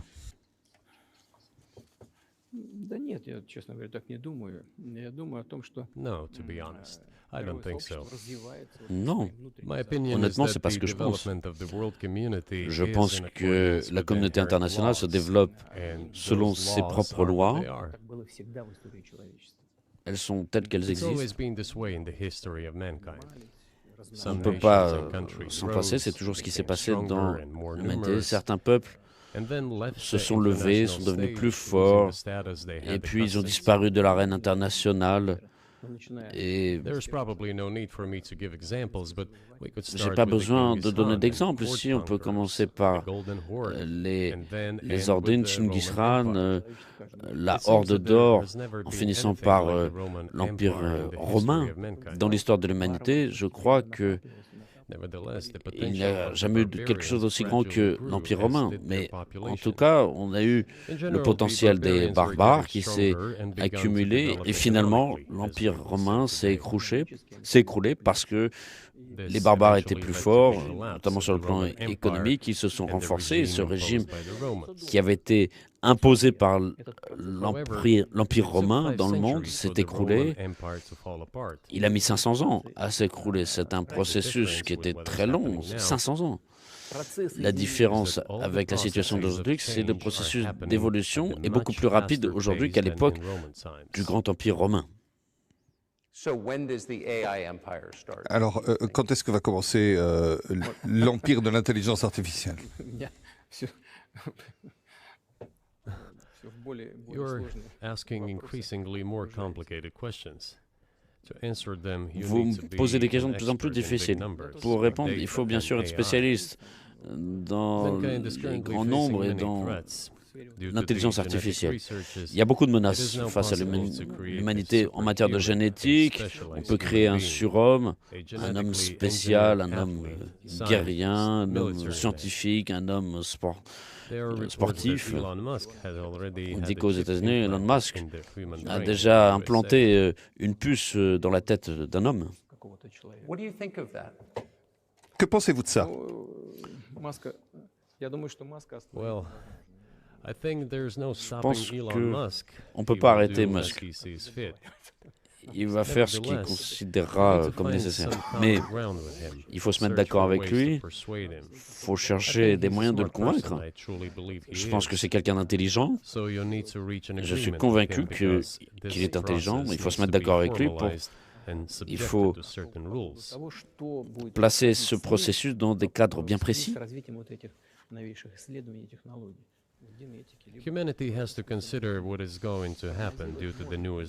L'humanité, bien sûr, doit réfléchir à ce qui va se passer compte tenu de ces évolutions sur le plan de l'intelligence artificielle, de la génétique.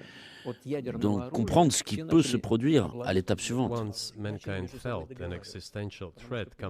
Et quand l'humanité comprend cette menace, à cause de l'arme nucléaire, par exemple, tout le monde s'est mis d'accord à ce moment-là, parce que tout le monde comprenait qu'un mauvais usage pourrait mener à une destruction totale.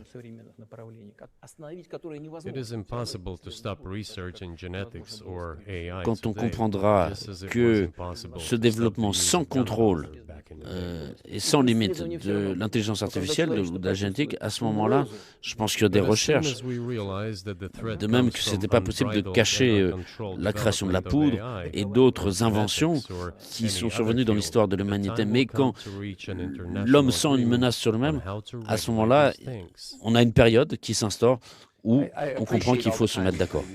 J'apprécie beaucoup le temps que vous nous donnez. Merci beaucoup. Est-ce que je peux poser une question? Donc, il y a un journaliste américain qui est en prison depuis plus d'une année maintenant. Est-ce que je peux, sans rentrer dans la version de ce qui s'est passé, mais est-ce que vous ferez ce qu'il faut pour qu'il puisse revenir aux États-Unis?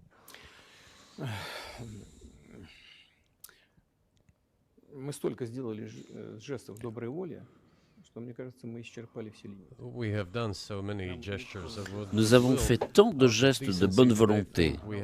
Je pense qu'on a dépassé toutes les limites. On n'a jamais eu de réponse équivalente à nos gestes de bonne volonté. Mais en principe, nous sommes prêts à dire que nous n'excluons pas de faire un geste s'il y a une réponse de l'autre côté. Et quand je parle de De l'autre côté, ce que je veux dire, je parle bien sûr des services spéciaux, ils sont en contact entre eux, ils parlent de ce sujet. Il n'y a pas de tabou qui empêche de régler ce problème. Nous sommes prêts à le régler. Mais il y a des conditions très claires que nous discutons avec nos partenaires au niveau des services spéciaux. Je pense qu'on peut se mettre d'accord. Alors, tout ceci a lieu depuis des siècles. Les pays s'espionnent, espionnent les frontières des autres, etc. Donc, dans notre pays, je pense... Alors, ce qui fait la différence, c'est que donc on peut espionner, et chacun sait tout ça. Il y a des échanges d'espions, mais ici, il est dans une catégorie différente. Est-ce que dans ce cas-là, on ne pourrait pas parler d'échange?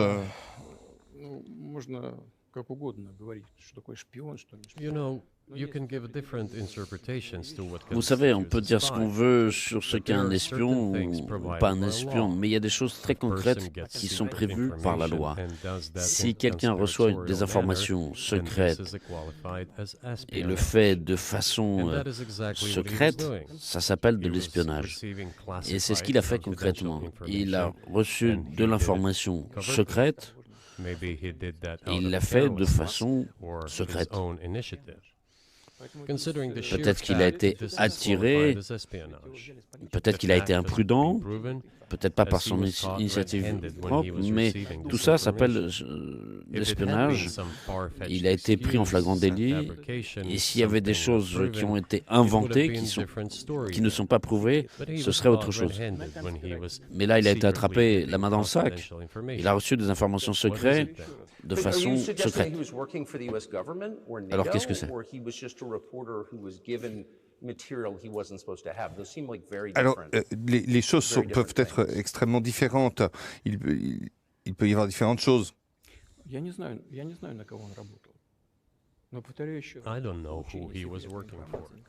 ne sais pas pour qui il travaillait, mais je le répète encore une fois, l'obtention d'informations secrètes de façon secrète s'appelle de l'espionnage.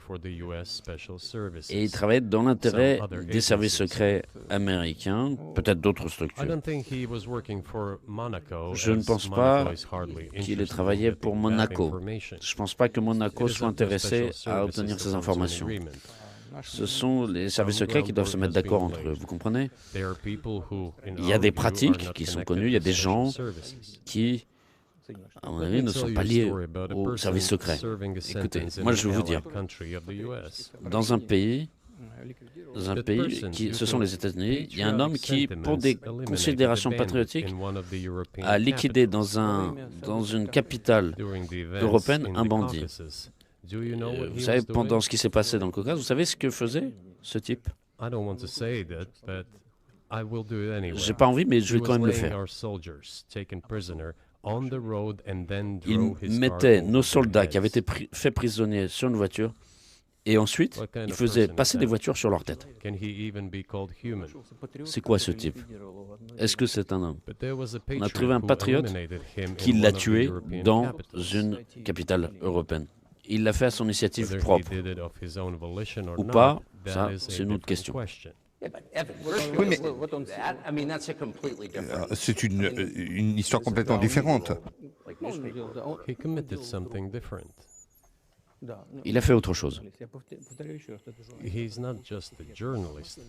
Non, il n'est pas journaliste. Je le répète encore une fois. C'est un journaliste qui a reçu des informations secrètes de façon secrète. Oui, c'est une autre histoire.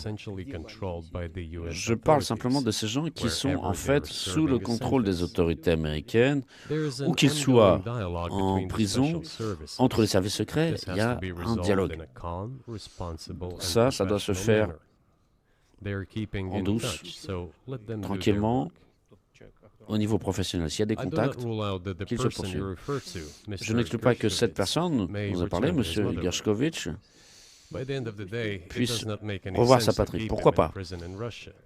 Ça n'a aucun sens de le tenir plus ou moins longtemps en prison aussi, que nos collègues des services secrets et aussi du côté américain cherchent une solution pour résoudre ce problème. Nous ne sommes pas fermés aux discussions. De plus, ces discussions sont menées. Il y a beaucoup de cas où nous avons pu nous mettre d'accord. Ça peut être le cas ici aussi, mais il faut se mettre d'accord.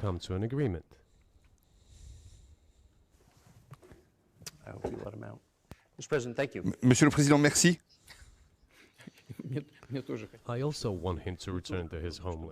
Moi aussi, je voudrais qu'il puisse rentrer chez lui finalement.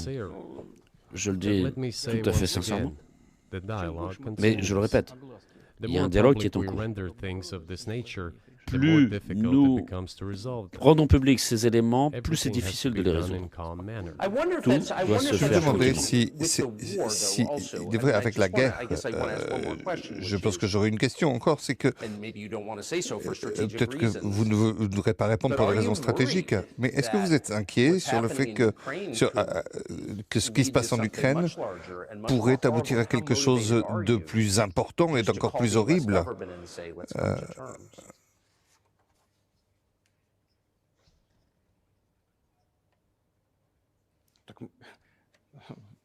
Послушайте, я уже сказал. Écoutez, je l'ai déjà dit, nous ne refusons pas de discuter. Nous ne refusons pas. C'est la partie occidentale. Et l'Ukraine, évidemment, est un satellite des États-Unis aujourd'hui. C'est évident.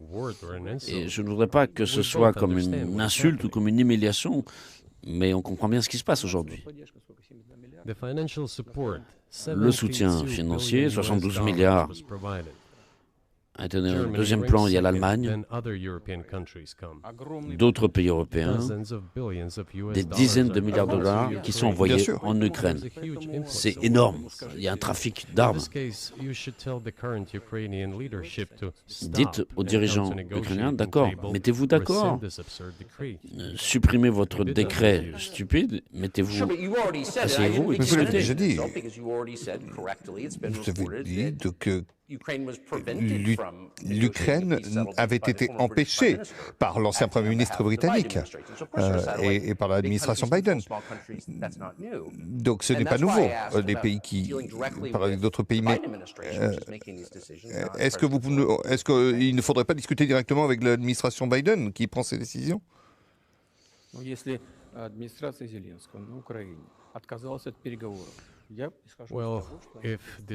Si l'administration Zelensky en Ukraine a refusé de mener des discussions, je pars du principe qu'ils l'ont fait sur ordre de Washington. Si maintenant Washington voit que c'est une mauvaise décision, eh bien qu'ils y renoncent, qu'ils trouvent un prétexte qui ne soit vexant pour personne. Ce n'est pas nous qui avons pris cette décision, c'est eux qui l'ont pris cette décision et qu'ils y renoncent, c'est tout. Ils ont pris une décision qui était mauvaise. Maintenant, c'est nous qui devons trouver une solution au problème et corriger leurs erreurs.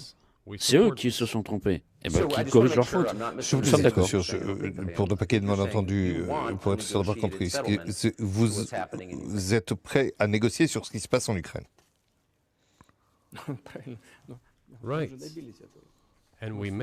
Exactement. Mais on y est arrivé. On a signé un document à Istanbul qui a été signé par le chef de la délégation ukrainienne. Il y a sa signature. Et pas partout, mais il a apposé ses signatures et ensuite il a dit nous étions prêts à signer et la guerre a été finie il y a déjà un an et demi. Mais M. Johnson est venu, il nous a déconseillé de le faire et nous avons laissé passer cette chance. Vous avez laissé passer une chance, vous avez fait une faute, eh bien revenez-y, voilà c'est tout. Pourquoi c'est à nous de nous agiter et de réparer les erreurs des autres? Je comprends, on peut dire que c'est notre faute, que nous avons intensifié les actions et qu'avec les armements, nous avons décidé de cesser cette guerre, commencée, comme je l'ai dit, en 2014 dans le Donbass. Mais je reviens encore plus profondément, j'en ai déjà parlé. On en a parlé avec vous. Revenons à 1991, quand on nous a promis de ne pas étendre l'OTAN. Revenons à 2008, quand les portes de l'OTAN ont été ouvertes. Revenons à la déclaration de l'indépendance de l'Ukraine, où elle est proclamée comme État neutre. Revenons aux bases de l'OTAN et aux bases américaines, anglaises, qui ont commencé à apparaître sur le territoire de l'Ukraine, qui ont été des menaces pour nous. Revenons au coup d'État de 2014 en Ukraine. C'est insensé, n'est-ce pas? On peut lancer cette boule dans tous les sens, mais ils ont arrêté les négociations. C'est une erreur? Eh bien, corrigez-la. Nous sommes prêts. Quoi d'autre? Je pense qu'il serait trop humiliant pour l'OTAN d'accepter un contrôle russe de ce qui était il y a 2 ans un territoire ukrainien.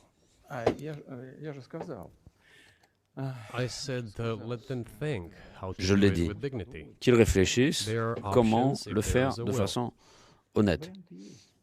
Il y a des solutions, si on le veut.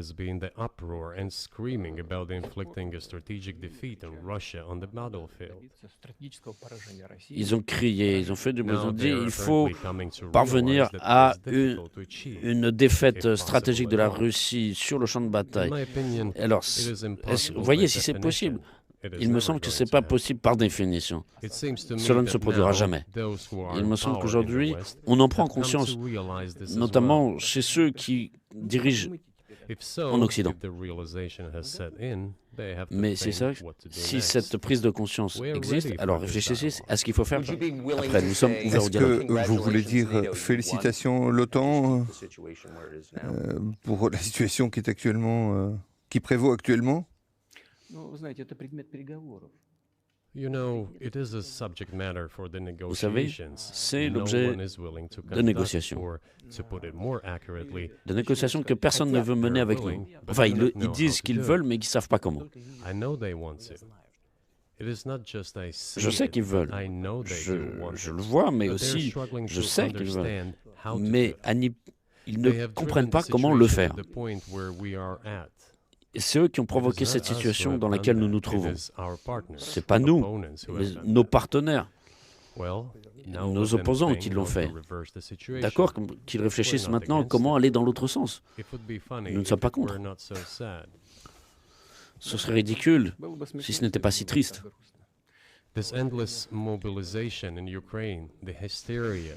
Cette mobilisation incessante en Ukraine, cette hystérie, ces problèmes internes, tôt ou tard, il faut se mettre d'accord. Et vous savez, c'est peut-être même bizarre de le dire dans la situation actuelle, mais de toute façon, les relations entre les peuples seront restaurées. Il faudra beaucoup de temps, mais cela viendra.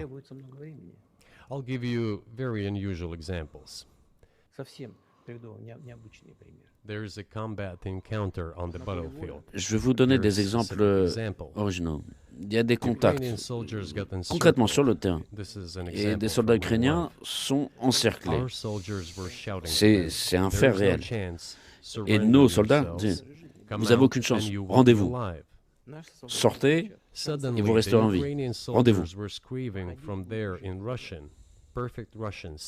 Et de l'autre côté, en russe, en bonne langue russe, écrit « Les Russes ne se rendent pas, ils sont tous morts ». C'est-à-dire qu'ils continuent à se considérer comme Russes.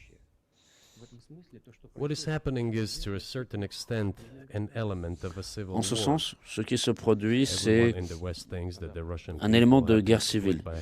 Et tout le monde pense en Occident que c'est une guerre qui use une partie du peuple russe contre l'autre. Non, il y aura une réunification.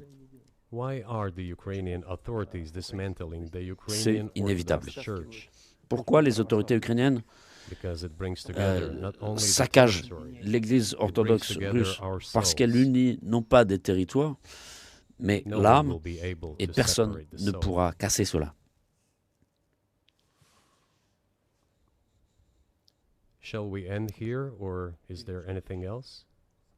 On s'arrête là ou on continue? Non, je pense que c'est bien. Merci, monsieur.